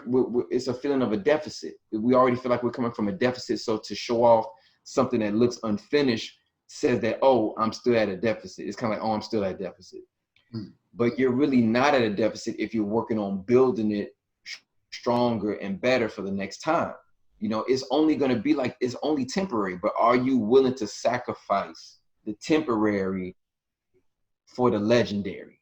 You know what I'm saying? Like, are you willing to do that? Are we willing to do that? Very good. That's a hard question, man. And some of us are not. Right. We want to, but we're not. But can we get there? Yes, we can get there. Yeah, but very good. Man. I think it's levels to it as well. I think, you know, part of it is, you know, we've been raised, and I mention this a lot of times in our conversations, where we've been raised in a family or, you know, caretakers or caregivers or what have you, that program us, right? That's the only life we know. That's the only thing we know. So we don't know anything better. You know, and there's so many levels to it, psychologically, emotionally, through abuse and all that stuff, where we're just trying to survive. We don't even know what it's like to thrive. You know, so all these things play a part in us being able to come together to build something and have what you said, that patience, endurance, dedication, persistence to see it through to the end. I don't think we have that. I think we struggle with that. I think, you know, I think as a culture, we more to an extent thrive on pleasure for the sake of coping with our current situation, because we don't know what that looks like, you know, as opposed to having that discipline to stay in it and you know, carry it through to the end. Look at you doing. All right, so. No, my bad. You fine. Okay, I'm good. I'm here. All right, so I have some information here. Got the real 90s watcher, but Dylan had a question. Hey, what's up, Darryl? Nice to see you. Are you willing to say? Oh, Darryl brings up a very good point. Darryl says, "Are you willing to sacrifice the temporary for the legendary?" Very good, Darryl. I like that. That's on point right there. There's more stuff. That's my quote. Right. Right. Well, yeah, Cal, of course. Yeah. So, Dylan had a question. But no, I'm sure I got it from him. My bad, Dad. Now Cal was making that point. He just termed it differently, man. He just termed it differently. Hey, man. Yo, that's. Yo, I think I know who that is, man, and he's legendary himself, man. So, iron sharper iron, man. Oh, iron sharpens iron. Awesome. Dylan put up a good question. He said the reason why the media, the outside influence, so to speak, you know, outside of being Black, Hispanic, particularly, you know, that culture, the reason why, I'm not going to say the reason why, but I'll say one of the reasons why they operate that way, according to Dylan, which is a good point Dylan made, is because he said people fear what they don't understand, right? So we have a segment or a population of, just say, those who are not of minority descent, let's put it out there, white, right? Various variations of white, who, you know, we have to be honest. We have real talk. We got to be real about this. Who they themselves have been brainwashed and indoctrinated by society of what we talked about with Baba Bentley, my dad, the Constitution, where the Constitution even said 3/5 of persons, right? Which indicated the Indians and the Blacks, or other than white, are classified as 3/5 of a human being. So you have these European cultures who have been raised by their parents, who have been indoctrinated by their parents and taught racism by their parents or their elders. That's all they knew. So when they're seeing this dynamic play out and it's changing, where they're seeing this ethnicity classified, again, I know I'm not using the right term. I don't mean the term minority, but for the sake of discussion and understanding, when they see this other culture that's supposed to be 3/5, that's supposed to be less than they are, achieving and succeeding at a level that they're not supposed to is kind of confusing to them. So they try and put it back into a narrative that they're used to and that they understand. So that's going, I'm just saying that in regards to Dylan's question in regards to, you know, they fear what they don't understand. That's not the only reason, but one of the reasons, why that has been happening in regards to what we try and build and why they try and tear it down subconsciously. Now there are others who are aware of the situation, they're doing it purposely, like I mentioned before, regarding the economic structure and their way of life, and they're deliberately, they know what the deal is, but they're deliberately trying to, you know, put us against each other and mess it up. Okay, great. All right, Dylan's talking about real talk. Thank you, Dylan. We got correct, and we got much love and stuff like that. Do you have anything else you want to touch on in regards to that one before we move to the next? No, I think we definitely discussed it, man. Like it just again, the black media, as we get more comfortable with using technology, black media will begin to proliferate a lot more. Again, with that proliferation, you're going to have some that are not going to be as not as productive as others, but it will happen more so as we go along. Awesome. Let me put this in there. Listen. Hey, Ms. Wise, good to see you. Thank you. Again, we're going to be having more of these discussions because, as Al mentioned, this is necessary. These type of discussions are necessary. These type of discussions are rare, if any, where you have brothers and sisters we're going to be bringing in, talking about real topics that affect us. And not just talking about it, but sharing insights, sharing ideas. And one of the big proponents of Kyle, myself, and my network is we don't just want to talk about it, we want to do something about it. So y'all that are listening, just understand that the people who are having this discussion, Kyle and myself, watch the whole video so you'll get our background information. We're actually doing something in the community. One of the things that we've done recently is create what's called the Grand Rising Collective. And that's where we bring those of our network in to discuss real topics, but we also bring about tangible solutions to it as well. One of the things that's tangible that we're doing is 4Ts, my organization, Teaching Teens to Think, where I get young people to think about the future. Again, look at the beginning of this video to get more background. But this is ways that I'm actively involved in the community through my time, through my effort to mentor young people, to try and motivate them, inspire them, to guide them onto success, where this is just not taught. This is bringing up, cultivating, motivating, building leaders from the inner city. My colleague, Kyle Dixon, as well, is an educator. He's also an entrepreneur. He has a program called Precise Minds, and he'll talk about that at length, where he actually produces content that helps develop us tangibly, having a narrative that caters to us to help build us up. Again, I can't promote it as well as Kyle does, but I can tell you this guy's legit. So we're in the community doing, so this is, don't get it twisted. This is not just talking. Right now, we're just bringing up general conversation, giving out insights to the conversation, hopefully giving people different perspectives and sparking some thought in their mind. Hey, right, I never thought of it that way. So that way you can take that to those in your community and spread that knowledge that way. Again, watch the video entirely. That way you'll, put it all together and see how you can incorporate that into your community. And again, we're working together and pulling some resources to make this tangible, to bring about that whole unity thing where we can change the dynamic. Sorry, Kyle, I just had to put that in there with the listeners that are here so they understand what's going on. Did I do us justice with that explanation? Did I do all right? Oh, yes, sir. Indeed, man. Indeed. Thank you, sir. Definitely did right. All right. So the next topic we're going to have, this next one might be comical, but not comical that is funny. It's comical that it's so ridiculous you have to laugh about it. Thank you, Dad. Real talk. We're talking. We getting this in there. John, nice. Thank you for watching, man. We stay tuned. We talking about some serious topics. Super legit. All right, the impeachment process, brother. What are your thoughts on the whole impeachment process? And your face says it all. Yeah, man. It's.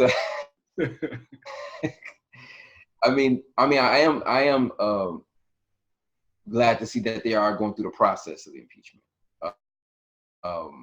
Will he actually be impeached? We don't know, but I at least like to see go through the process, because this is one of those things that's gives you a kind of real world experience of like how government works, you know, or how it's supposed to work.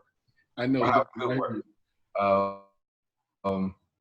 But yeah, man, you know, it's a very different scenario, especially with an individual like Trump, man. I mean, it's just like you look at some of the proceedings and like, are they really going to go through with this? Is it really going to happen? And then if it doesn't happen, is he going to get reelected? You know, like that's more so on people's minds than impeachment. Actually, will he be impeached and or reelected? You know, now of course we know if he's impeached, he cannot be reelected, of course. But it's like if it's leaning towards impeachment, will he just resign like Nixon did, like Richard Nixon? So, you know, it's these questions that people are posing. But yo, man, it's a very odd time in government, man, because he's such a very I'm gonna go with my vocabulary bank, quixotic individual. You know what I'm saying? Like he's a very perplexed, and you know what I'm saying? Like he's just a very like just interesting character, and I really do mean character, like in a literary sense. You know what I'm saying? Like this guy, man. You know, it just lets you know that the candidates that we have really need to like really be on point to be able to have another representative in that position of leader of the free world, as they call it. You know what I mean? Like he's just an interesting character, man. Dangerous too, you know, but he's definitely he's very self-involved, man. He's all about self, man. He's all about self. You know what I'm saying? Now he's this evil. Now a lot of people are like, oh, he's this evil and demonic and da da da. I don't look at it like that. I look at it, he's just the opportunist. You know, if you feeling him, whether you black, white, Asian, you know, foreign, domestic, if you feeling him, he's on your side. He's your man, 100 grand. If you're not feeling him, or if he's not feeling you, then you like his, like you might as well not exist on the earth. You know what I'm saying? And that's how I look at him, man. Gotcha. Very much opportunity. Dow brings up a very interesting point. He says, "Hey, Yahara, how are you? I hope I haven't spoken to you and seen you in a while. Good to see you." Dow, we're talking about the impeachment process, by the way. Check the full-length video is live, so check my feed for the beginning of it.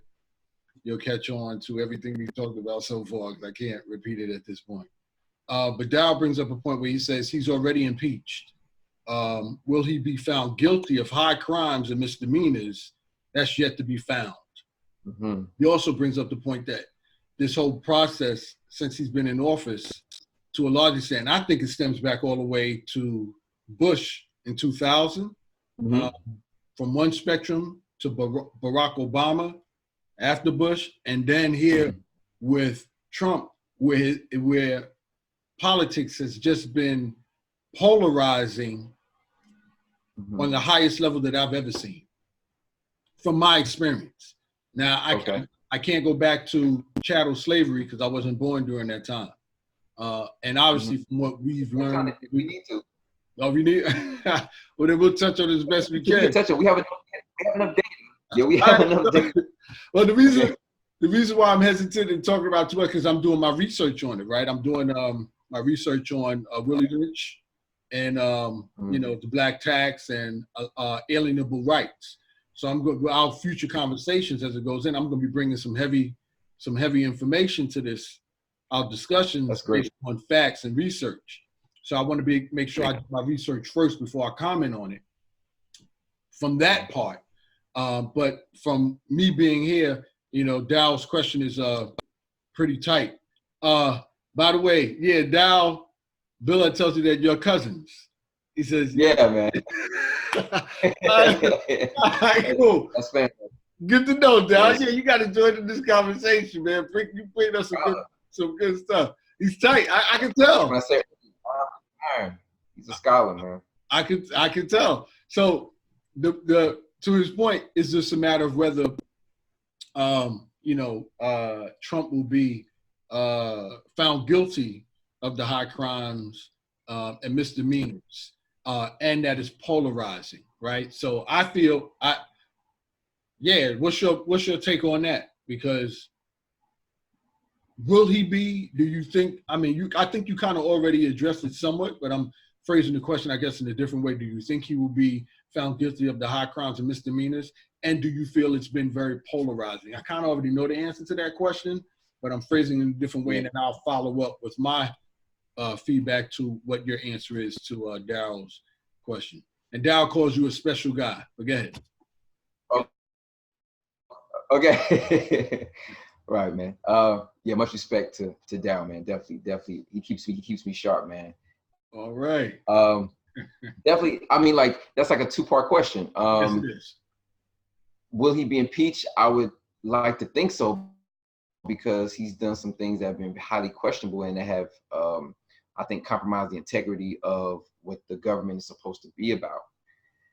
And on the other end, will he be charged for the crimes? I don't think so. And I don't think so because of the history and reference of this country, unless it's been something that has been very flagrant. And, you know, when we talk about government, man, it gets really sketchy, man, because some of these folks are already participating in certain criminal activity. It's just that they're under the cloak of their position in office. So I would surmise that if they can incriminate him without incriminating themselves, then it will go through. They can't incriminate him without incriminating themselves, then I don't think so. Wow, that's good. That's very good, Kyle. Yeah, you're right. You're right. The reason why I say that, because I read this, I read somewhere where they were saying it was, how can I put this? They were talking about dismantling the Constitution, the Senate in particular, trying to go about a strategical, orchestrated way to dismantle the Constitution to where it benefits them. Right? So as long as they can keep manipulating the Constitution in their favor, then they'll dismantle that thing. They'll dismantle it all the way down at the expense of democracy for short-term, success, which was very interesting how they said that. It was also said that there has been corruption in politics. I think you said this. There's always been combination. There has always been corruption in politics, but when Trump came in, they just because it was always manageable. Up until Trump got in. And then when Trump got in, he's like, yo, he just blew the cap off and like, yo, it's here. We might as well just let it ride. Right. Kill this whole diplomacy. Yo, this is what we want to do all along, but we just try to not hurt your feelings, hurt your feelings down. We just want, you know what I'm saying? Yeah. Blatant. He blatant, man. He came in like he gave no, what they say, he gave you give no F's or whatever. I'm not gonna say the full term, but he was like, look, man, I don't know what y'all doing this whole proper and these, these procedures for. Let's just do it. Like what let's do it. You know, the formalities. That white privilege came in. That white privilege kicked in 100%. Nah, about 110%. Like he was like, look, I don't know why you're going through all formalities and procedures. Like, we already doing it. Let's just do it. Like, And I'm laughing not because it's funny. I'm laughing because it's like you got to laugh to prevent from killing somebody or crying. Man. Mess with people's lives, man. It's just. Oh my God, it's blatant. And literally. The thing. I mean, we can get deep into this. I'm just trying to figure out what path to take. But the reality of it is, all right, Dow says he's already impeached. He can't say that POTUS, if he's convicted of high crimes and misdemeanors. All right, so he's already impeached, but he can't say POTUS, President of the United States. He can't stay, right. He can't stay President of the United States if he's convicted of the high crimes and misdemeanors. So it's like what you're saying. You're saying, you said the thing, Kyle. If he is convicted, then he obviously has to be in office. And I think if he realizes that he will be convicted, not impeached, but convicted of those high crimes, then he'll probably do a Nixon, and whatever, bounce out. Yeah. What I'm trying to add to this, because I want to give some tangibles from this as well, right? So we have a populace here, right, that, viewers or what have you, that has, and this hasn't been going on with Trump, this has been going on even before then, where we've had an apathetic approach towards voting,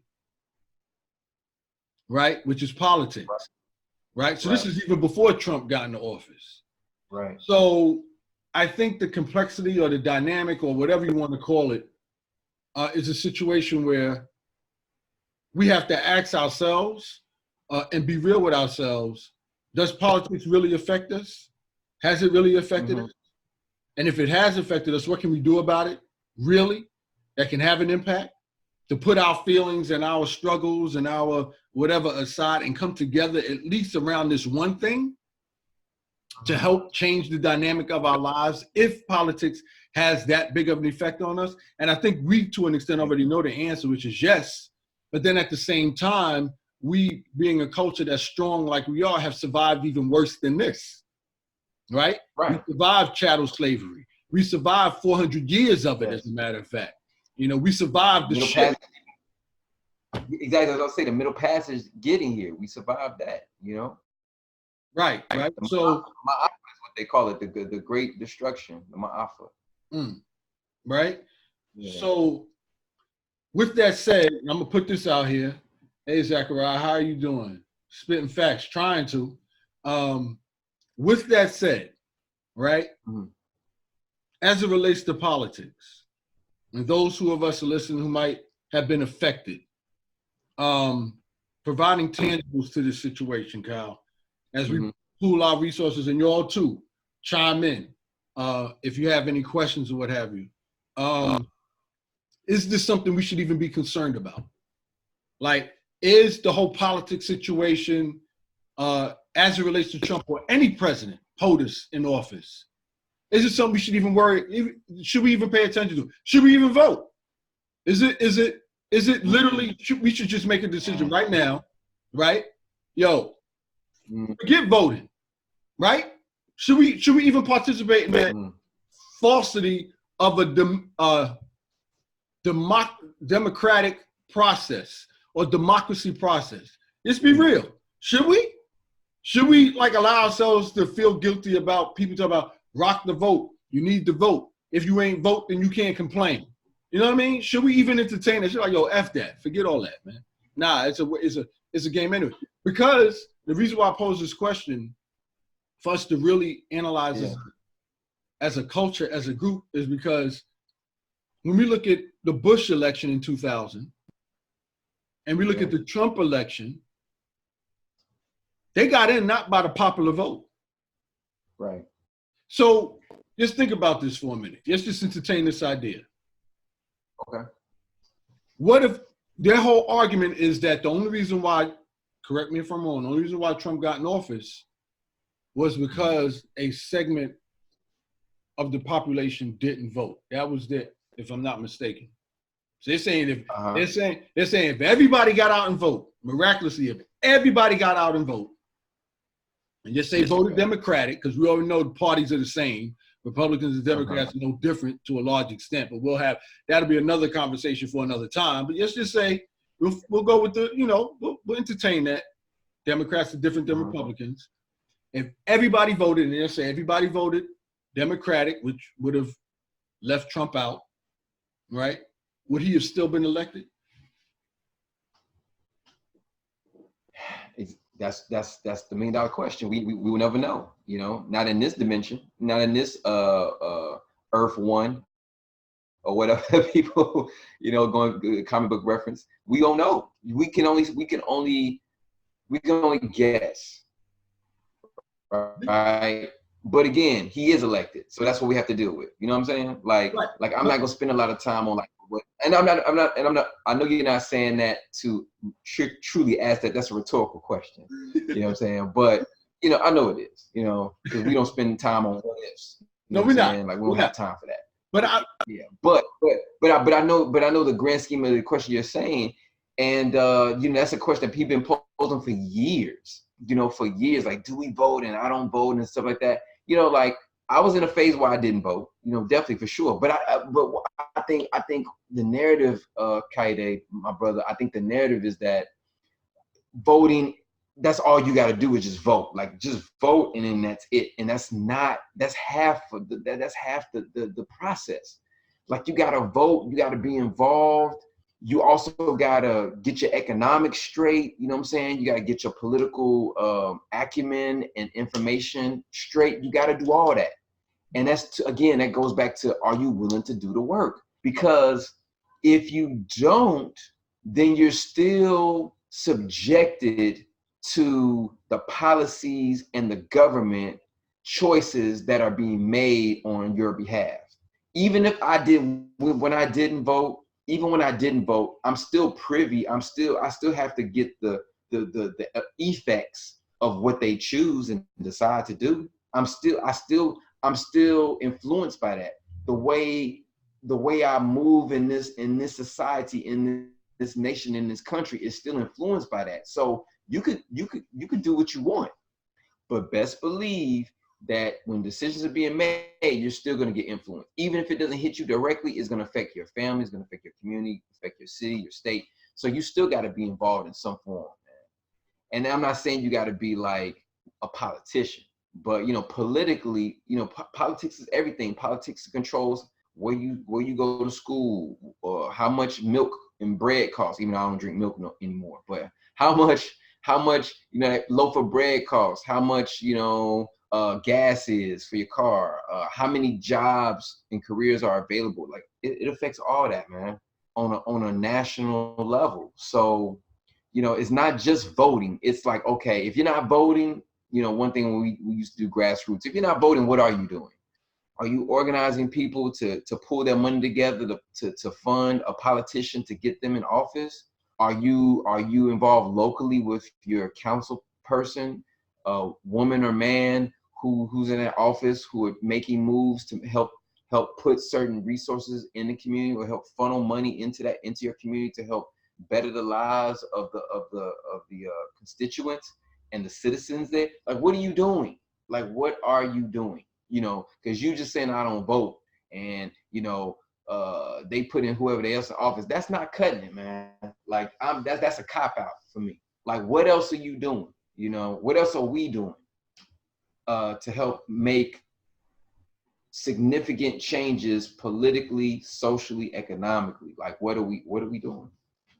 So that's good, brother. That was good. So, all right. So I guess the message that I would send out to those who are listening, who feel that way, is this. Because and you know where I'm going from with that. The premise was, all right, you say I vote, everybody votes or whatever. They're going to put in office whoever they want, right? That's the sentiment. Whether I vote, whether we all voted Democratic or not, they're going to put in office whoever they want, because they did it with Bush and they did it with Trump. Because from what I understand, Trump got in office through the Electoral College vote. If I'm not mistaken, the Electoral College. No, I know. I'm just saying, what about Obama? Right. Obama got in through both popular and Electoral College. And the only reason why he got it was because he was able to use the Electoral College to serve as that foundation. So that way they couldn't trick him. They couldn't mess with him. So he was smart. He had both working in his favor. Trump got in right? Trump got in through the Electoral College vote. Bush got in through a freaking recount. Remember that? Back in 2000, it was the recount. Right? I was in school. Right? And and the fact that they're even to this day trying to rezone certain voting districts to minimize gerrymandering, exactly. To try, and they're making it difficult for those in certain districts to vote, particularly Black and Hispanic communities. Right? They try to intimidate them for voting. Definitely. So let me interject real quick. So like you, the question you're posing. So if voting isn't an issue, why are they doing all these methods to help to stop you from voting? You see what I'm saying? It's like, even if it's not a major factor, it's still a factor. So because nobody's doing all this stuff to keep you from voting if it has some type of power or some type of influence. Again, I'm not saying voting is the end all be all. I think we need to have that real conversation that voting itself is not the end all. voting plus your actions toward being involved locally, getting certain agendas addressed and carried out, that's what gives you that voice and that influence, and also economics, making sure collectively the community's money and resources are solidified. You know what I'm saying? Like it's not just voting, and I think that we really need to have more of those conversations, and really, let's be real. You know what I'm saying? Like, it's not just the vote, it's the vote plus the influence of the vote and other factors that help to enhance that. But it's not just voting, but voting is a part of that process, you know. Or what does someone say? You vote with your feet. You know what I'm saying? Like, you know what I mean? Like, it's very again good. like these. You know what I'm saying? It's frustrating having these conversations, man. You gotta have these conversations. That's why I'm bringing it up like this. Yeah, like people want to have these simple Simon conversations, and yes, sometimes it is that simple, but there's dynamics that play a part in that, man. And it's like, yeah, man, that's how miseducated we are. Like, I was talking with a colleague of mine, not to go off too far. No. I was talking to this past week, and we were just talking about certain influences with like the Black community and the Latino community, and just people of color in general, you know, people of African descent. You know what I mean? Yep. And we were just talking about the different books like W.B. Du Bois, Souls of Black Folk, Up from Slavery, Booker T. Washington. And then we talked about like the miseducation of the Negro, Dr. Carter G. Woodson. Like the Souls of Black Folk, W.B. Du Bois was written in 1903. 1903. This man was dropping jewels, bombs in 1903. You know what I'm saying? On the Souls of Black Folk. You know, that's my alumnus, you know what I'm saying? Fisk University, the first PhD at Harvard, you know what I'm saying? And he even said even then that Fisk gave him a better education than Harvard ever would. Give me that, you know what I'm saying? Like, so I digress. HBCU's in the house, what's up? But yeah, man, like 1903, Souls of Black Folk, Up from Slavery, I think it was 1912 and 1915. Then you got Dr. Carter G. Woodson, Miseducation and Negro, that's like what, I want to say 1920s. Again, family, forgive me if I don't know my years, but do the research. Miseducation Negro, a very foundational book that still holds true to this very day. The fact that we're having this conversation is based off of miseducation of the Negro, Dr. Carter G. Woodson. You know what I'm saying? Yes, sir. So like, this is Black History Month, first day, numero uno. You know, like, we got we got work to do, man. We got work to do. So the point Kyle is making, what we try to do here, facts, because it's right. Vote with your feet, gospel, right? So here's the thing, Kyle, I love it, man. This is good. All right, so the point is this, and I agree with you, Kyle. I was being the devil's advocate. You know how I do. I would bring it down like that. The point is this, and it's funny because I had this conversation, I think back in 1998 with some colleagues of mine, and I think you may know one of them. Remember Ruben Kwanzaa? You remember Ruben? Brother, we gotta have him. Yeah, we definitely do. We definitely do. Yeah. This is the conversations that we had, and it was the first time that I learned something with regards to the voting process, because I think that's where a lot of people are. Like you said, the miseducation of the Negro. The lack of cascading information down within our sphere of influence in our culture. And what I mean by that is, I thought I was pretty conscious. I thought I was, pretty on top of things as it related to our culture and stuff like that. Because my dad, Baba Bentley, that we have on our Grand Rising Collective, he gave me the book called, absolutely, shout out. He gave me the book called Stolen Legacy. Yeah. And Stolen Legacy talks about how he came to Egypt, the whole nine. So I was always conscious on some level in regards to the politics and the democracy in this country and stuff like that. So I thank God I was never that easily influenced or indoctrinated. But that meeting that I had in 1998 in regards to voting in particular taught me something, man, that I've never taught before. And it goes to your point. And listen to this, y'all. This is the point it goes to. It's the point in which it's not just voting. See, everybody is putting all their eggs in one basket thinking on November 8th, right, They go there and they vote, right, for the best candidate that kind of touches on some of what their needs are as it relates to us as a black community, case may be, and then just hope for the best, right? So if we all vote, we get that person in. But the point you bring in that, and what I learned in that meeting, it was so powerful in that politics in regards to, as it relates to voting and its effect on us as a community goes further than that. It goes into the election of your local officials. Yes. Right? And in order for us to do that, I learned this from research that I've done since that meeting in the book by Dr. Claude Anderson, Powernomics, where he specifically, where he specifically, and this is part of research that I'm doing as well, and I'm incorporate into using media, right? Where he talks about specifically the difference between a neighborhood and a community. And I think that's what we don't realize. There's a difference between a neighborhood and community. We as African Americans, minorities, and I hate using that term, it's not an accurate term, but for the sake of discussion, I'm using it. We currently, with reality, live in neighborhoods. We don't live in communities. Correct. And the neighborhood, consistently, we are all of the same ethnicity, and we just live in the same space. That's just a neighborhood.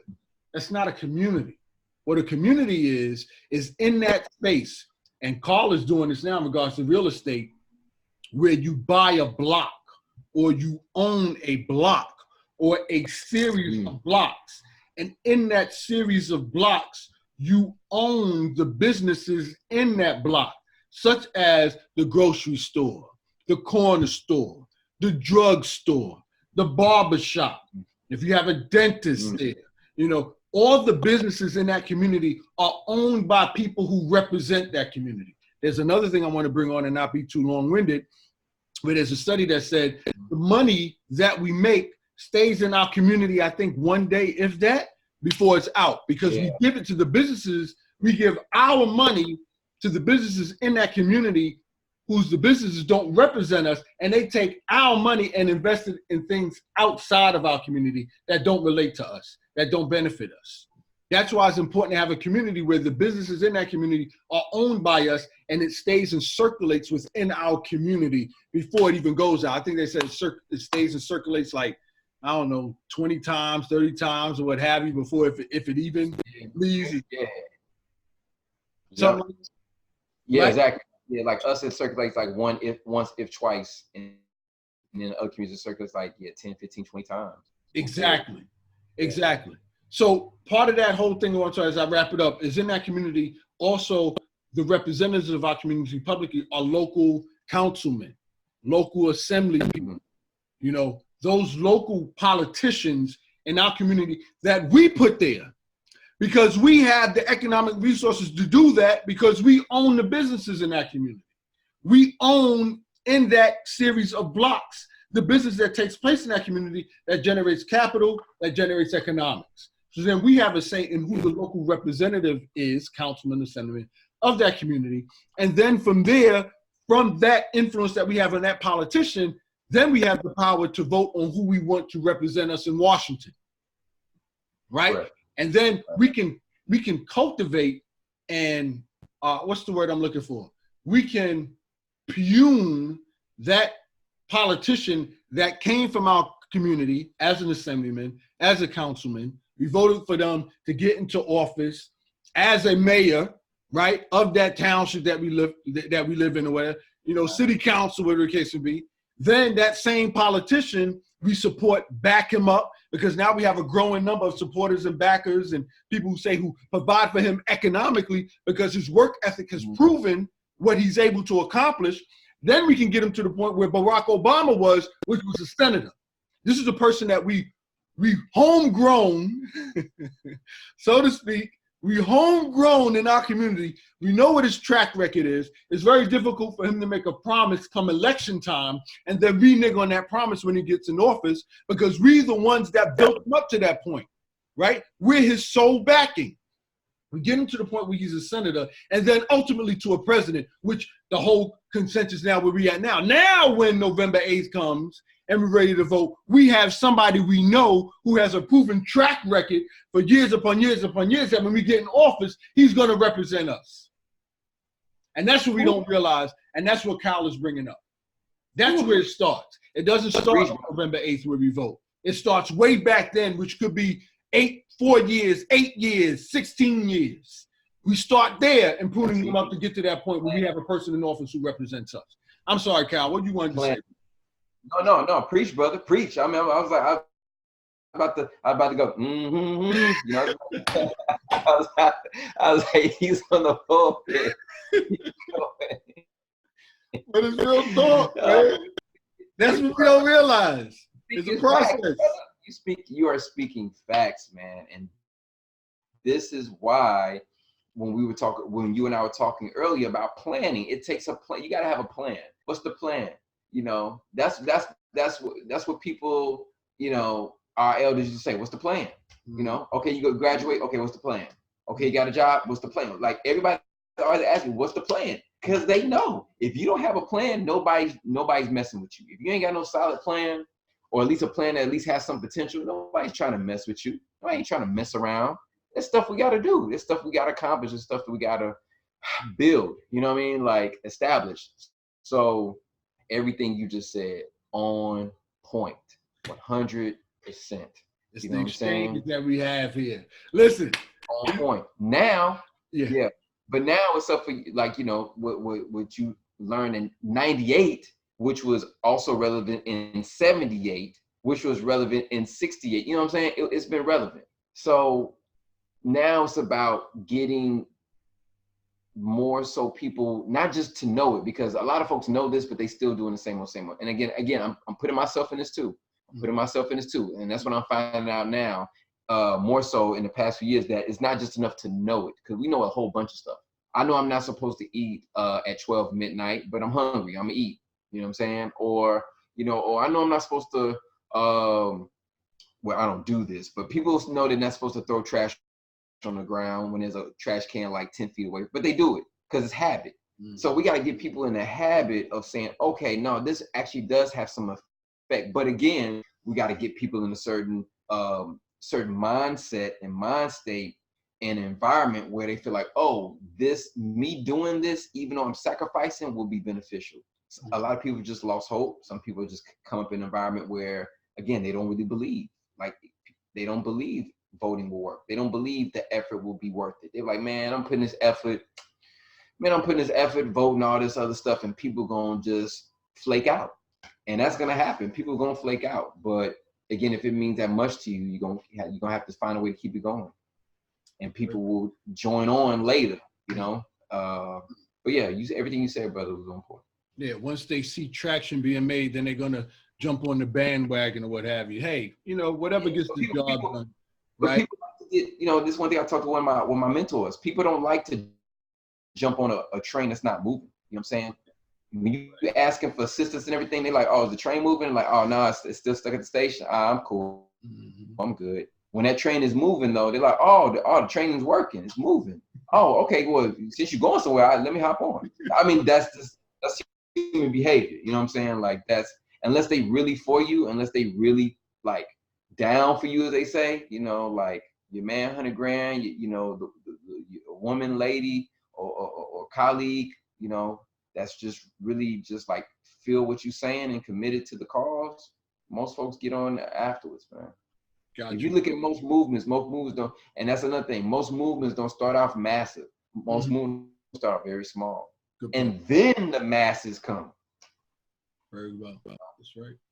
Good point, Cal. Awesome, bro. All right, we're going to wrap this up. We're going to close this up. Facts well said, Darren. Oh, what's up? What's up, B? We got Darren. Yo, this guy's a major influence in the club, Cal. He's on point, man. He's like the anchor that, like, yo, my God, the boys and girls stuff. When you come to the club, you're going to meet him. Darren, you got to watch the video from the beginning, man. We about to close it out, but watch this video from the beginning. You an inspiration too, yo, man, yo. All right, come on. We're gonna close this thing. All right, so the last thing we want to touch on before we close this out, get back to our weekend, what's left of it, is the Super Bowl. And we were talking about that. I didn't know about, we were talking about the commercials and how much they charge millions of dollars for like a second air spot. But you was dropping some knowledge on in regards to its influence and its impact. as it relates to us, and you was dropping some stuff from Colin Kaepernick. Brother, next topic, Super Bowl. What you got? Now chime in. The Super Bowl, one of the most highly watched sports events in the world, the Super Bowl. Yes, sir. I checked out some numbers, man. Did a little research, trying to be like my brother Kyle here, man. Did a little research here. So last year, man, the Super Bowl actually went down in numbers, man. As far as viewership, it went down to 98. They said 98.2 million folks were watching the Super Bowl. Now you're like, damn, that's a lot of folks. Mm-hmm. And that's down. That's low. That's the lowest it's been in 10 years. Was last year. Mm-hmm. The average amount of Super Bowl viewers, man, a year, it's been going up since 2000. It goes up every year, but it's been going up tremendously since the 2000s. But typically, man, on average, man, they have about 100, 105, 110 million viewers per Super Bowl, man. That's a lot of folks. Yes, sir. What I'm saying? So even at that 98.2 million, the lowest it's been in the last 10 years, that's still a lot, but it's normally in the 107, 108, 110 million, And I'm sure this year is going to be up there, probably about 110 million, because the two teams, the Kansas City Chiefs and the 49ers, are pretty highly favorite teams. Both have. I don't watch football like that anymore, family. So, but I was a 49ers fan growing up. Jerry Rice, Joe Montana, Roger Craig, Ronnie Lott, Tom Rathman, what I'm saying, Will Clark, Steve Young, what I'm saying, like. But I was a Jerry Rice fan, what I'm saying, but 49ers fan as far as whole team. That's who I rocked with when I was younger. But we talked about the money being made during the Super Bowl. Not only that many viewers of the Super Bowl, but companies are paying $5.25 million for every 30-second ad during the Super Bowl. That's bananas, man. Right. 5.2 million? Yeah. 30-second spot. For just 30 seconds? 30-second spot. And then they said throughout the year, television companies are paying for the rights to show the Super Bowl. So they're getting like $1 million, some $1 million, some close to $1.5 million per TV network that are paying the Super Bowl to air the games. It's crazy. They're making, what they say, I don't know if this term's still right, but racks on racks on racks. Man. You know what I'm saying? The money is flowing. You know what I'm saying? Right. So they gross about close to $10 billion a year, man, the NFL. And they're a nonprofit. The NFL is a nonprofit organization. So they gross close to about $10 billion dollars a year, Now, having said that, one of the things we were talking about, we had this discussion, is that here's the Super Bowl, right, with the teams, and the owners are making all this money. And to be an owner, you have to be rich anyway, right? To own a team, you have to have money anyway. So now they do more than just one 30-second commercial spot. So if you're talking $5 million for one commercial spot, and on average, more than 5 commercials are shown during the Super Bowl. I think it's somewhere up to 10, 15. Multiply that for $5 million for you're talking each 30-second commercial spot. So that means that's $5 million for that first commercial spot, you say at the beginning, within the first hour, right? Or the first 10 minutes or 15 minutes, or however they do it. And then another commercial spot is paying another $5 million. So it's not just $5 million for 130. It's like each 30-second spot is $5 million. $5 million. All right. Yeah. So if we do the numbers, that's a lot of money. That's billions, like you said. So here's the caveat. Here's the caveat of the whole thing. How much are the black athletes making out of that large percentage? And that's the conversation we really need to have. Who's getting paid? Are the athletes getting paid? Because they're getting paid. They're getting a salary. But as we talked about, that salary is not necessarily guaranteed. I know Daryl can definitely chime in on this because he's more adept at this than I am as far as this topic. But man, like I saw recently. Is he chiming in? Yeah, he's saying that's a lot of chicken for 30 seconds. But go ahead. Yeah. Yeah, exactly. But he can definitely expound on, or he can give us insight on like the guaranteed contracts. Like I don't think, like you and I were talking about, I don't think their contracts are guaranteed if they get injured throughout the year. I think the only money they are guaranteed is the upfront contract money. Again, family, please correct me if I'm wrong. But again, going back to what are the athletes, namely the Black athletes, getting out of this deal? You know what I'm saying? And I saw a recent interview with Ryan Coogler, the director of Black Panther, and Beast Mode, Right. Marshawn Lynch. Yes. There you go, Marshawn. So Marshawn Lynch and Ryan Coogler interview. It was recent. It was here in New York at Riverside, actually. For like, I think it was for Dr. King's birthday. Okay. Family, look that up. That's a great interview because Marshawn and Ryan Coogler grew up together in Oakland, and they used to play each other in high school football. And Marshawn was saying that, hey, Ryan Coogler is a pretty decent athlete. Ryan Coogler played football, I think, at I don't want to screw this up, but I think he went to UCLA or USC, and he played football there too. He decided to go into filmmaking. Okay. But Marshawn and them were just talking about how Marshawn just breaking down, like, hey man, these brothers are getting on these teams, and because they haven't seen this money before, where they can take care of their families, it's really like, yo, just shut up and play ball. And because some of these athletes grew up with some of these white coaches, know this, but they look at these white coaches as father figures, so they don't want to kind of shoot themselves in the foot, like, hey, this guy, kind of looked after me and took care of me, and when I didn't have anything, now I'm making it in the league, and I don't want to mess up that relationship, or I don't want to mess up a relationship with this coach who's also of European descent, white guy. Mess up the team dynamics. I'm here to play ball, and they get caught into that, like, just play ball, just kind of shut up and ball, like LeBron did the documentary, just shut up and dribble, because there have been people that have been looking out for them, namely people in the profession of football athletics who have been white males. So they look at these white male coaches like father figures for those who haven't had fathers in their lives. Now, that's not all Black athletes, but there's a number of them. And Marshawn kind of touched on that, like, yeah, man, these guys are not looking at these economic opportunities because they're kind of beholden to the people that kind of help to get them there. And it's like, well, I don't want to put a bad name on them, or have them, or maybe have them feel like them putting their time in me or investing in me was a waste. And Marshawn also talked about, and Ryan Coogler did as well, but they talked about how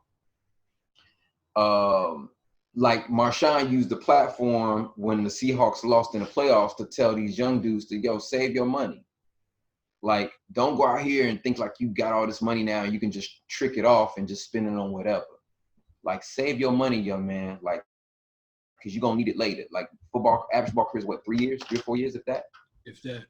And they still feeling injuries. They still feeling injuries from after they play, like, bad back, bad knees, shoulder blade, legs, chest, whatever. Like, they still. Hold on. In addition to that, don't forget about that movie that Will Smith did in regards to the movie Concussion. They're having CTE. The CTE, right? The concussions, exactly. So now they're just starting to do more and more studies on how it's affecting the brain, how it's causing depression, suicidal thoughts, mental breakdowns, body malfunction, all this type of stuff, right? Which makes sense. You bang your head, going, I mean, these guys, think about it, Kyle. You got a guy that's like 250 running a 4.4 40-yard dash. And this thing that's coming at you full speed with pads on. You know what I'm saying? Like, people don't realize how brutal the NFL really is, how brutal a game football is. It's truly for warriors, man. It truly is. You know what I'm saying? Like, they get on that field every day, man, and one play could be like, that's a wrap. It literally could. Really could. So, yeah, man. So, family, like, when we talk about the Super Bowl, and let me give you another stat. What's up? Let me give you another stat, family.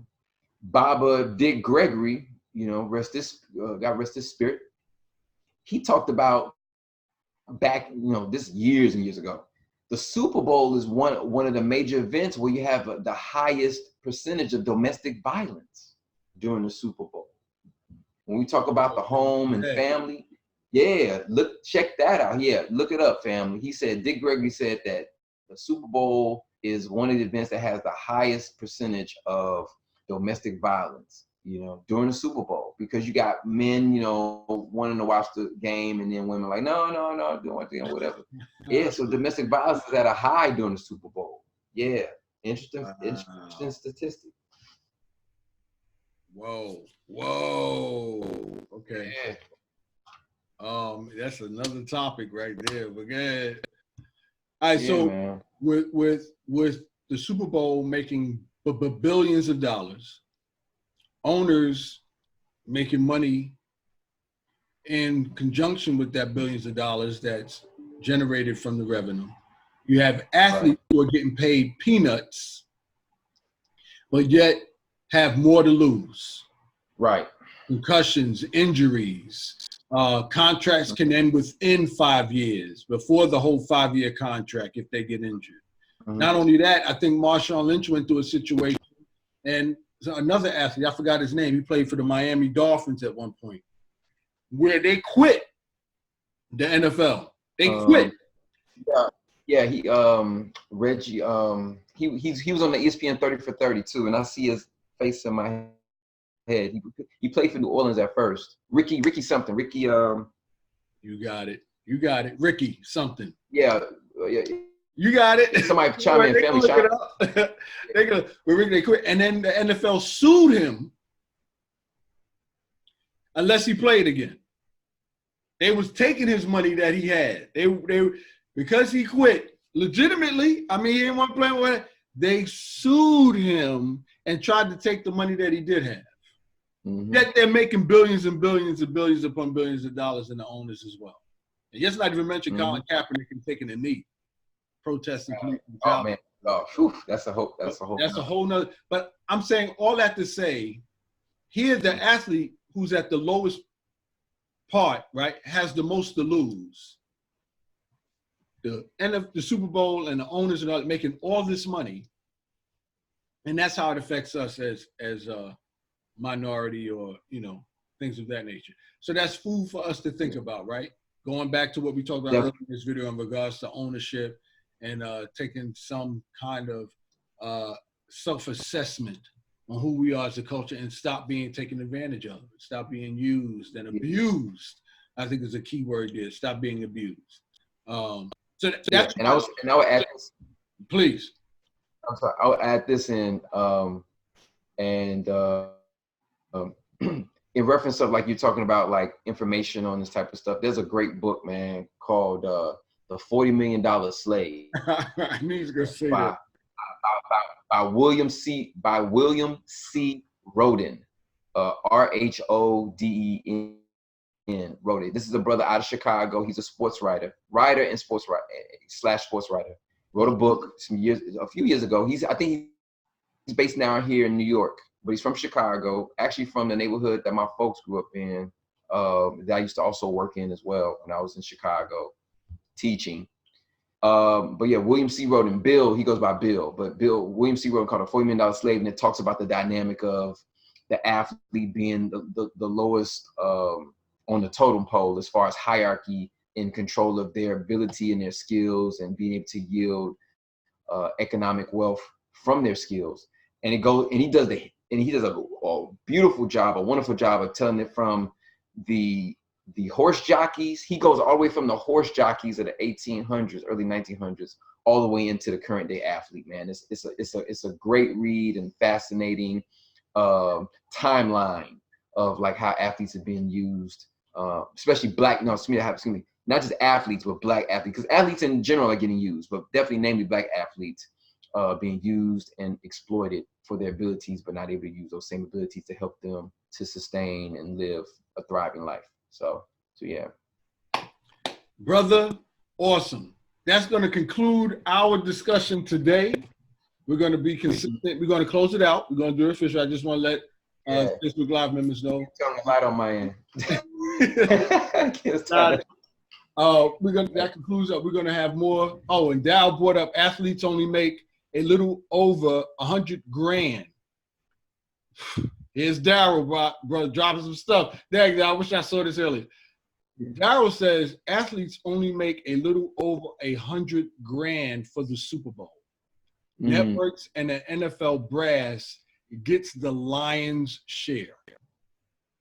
He also said the person we were talking about who played for Miami, his name is Ricky Williams. Ricky Williams. Ricky Williams. Darryl also said the NFL doesn't disclose how much they gross or net, which is real interesting. Darryl, man, you dropping some jewels on. Thank you so much. Gross or net. They don't let us know, which lets you know right there what's going on. Darryl, thank you so much. They're nonprofit. And a nonprofit with that. We're going to be being, like I said before, and I'm not going to be too long-winded on this, we're going to be having more of these discussions. We would love for you all to drop some questions, some input, what have you, so you can be more engaged in what we're talking about. And again, it's for the effort of sharing the knowledge of helping us grow as a community, like I mentioned before, and that difference between the neighborhood and the community. This is just one aspect of being able to do that, one component. So thank you for joining us. We're going to end the conversation, so stay tuned. Again, visit Grand Rising Collective on YouTube.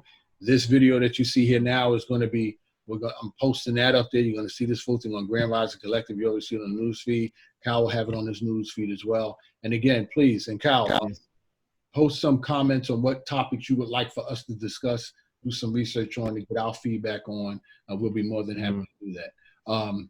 So having said that, at this point, I think we're going to just end this feed. We thank you all so much. And again, stay tuned. But before I end it, Kyle, I want to get your sign off so people know. I know you can't see him. You'll see him on his feed, and you're going to see him on the Grand Rising Collective. I know you can't see him through this because, Facebook don't allow. I don't know if Facebook allows this, the invite or what have you, but we'll figure that out later. But you'll see him on Grand Rising Collective on his feed, and I'll post this up on my feed as well. But closing remarks, Cal, before I end this live, please do the honors, and I'll follow after you. Indeed, brother. Yeah, so thank you, family, for allowing us to into your fiber optics and sharing with us and listening to us. Again, this is not just about us getting up here talking. It's really about us sharing information and being able to power each other. Kaede and I are working on some workshops to go out into the community and really be about the work and not just talk about it on here, but really have some tangible things to share with our youth and our young adults to get them to and through that next level. And we just appreciate the time. So you can find me on Twitter, KEASY773, KEASY773. You can also find me on Instagram, IG, which is DIX_KYLE, DIX_KYLE.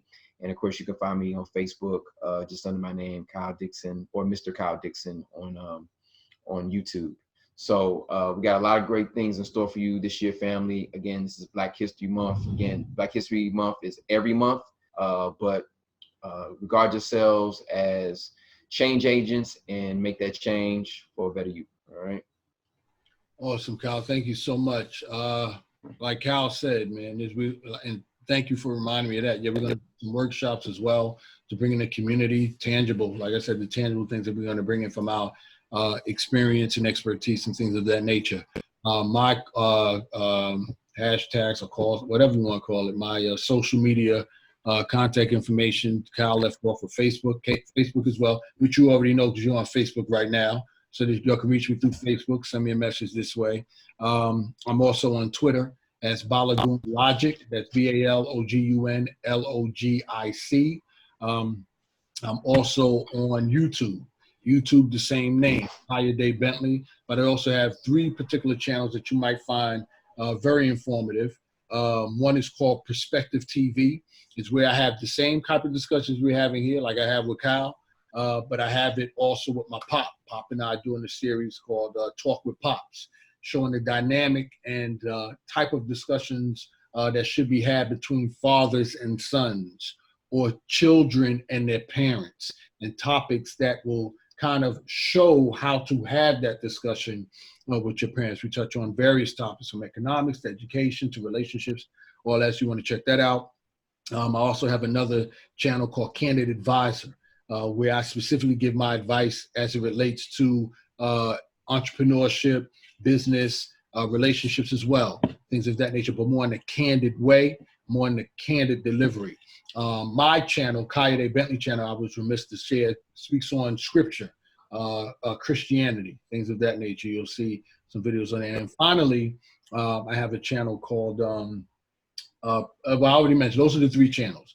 Kaya Bentley, Perspective TV, Pops, if you want to do a more specific search, and then Canada Vibes, Perspective TV, and Kaya Bentley. Twitter, Balagoon Logic as well, BALOGUN LOGIC.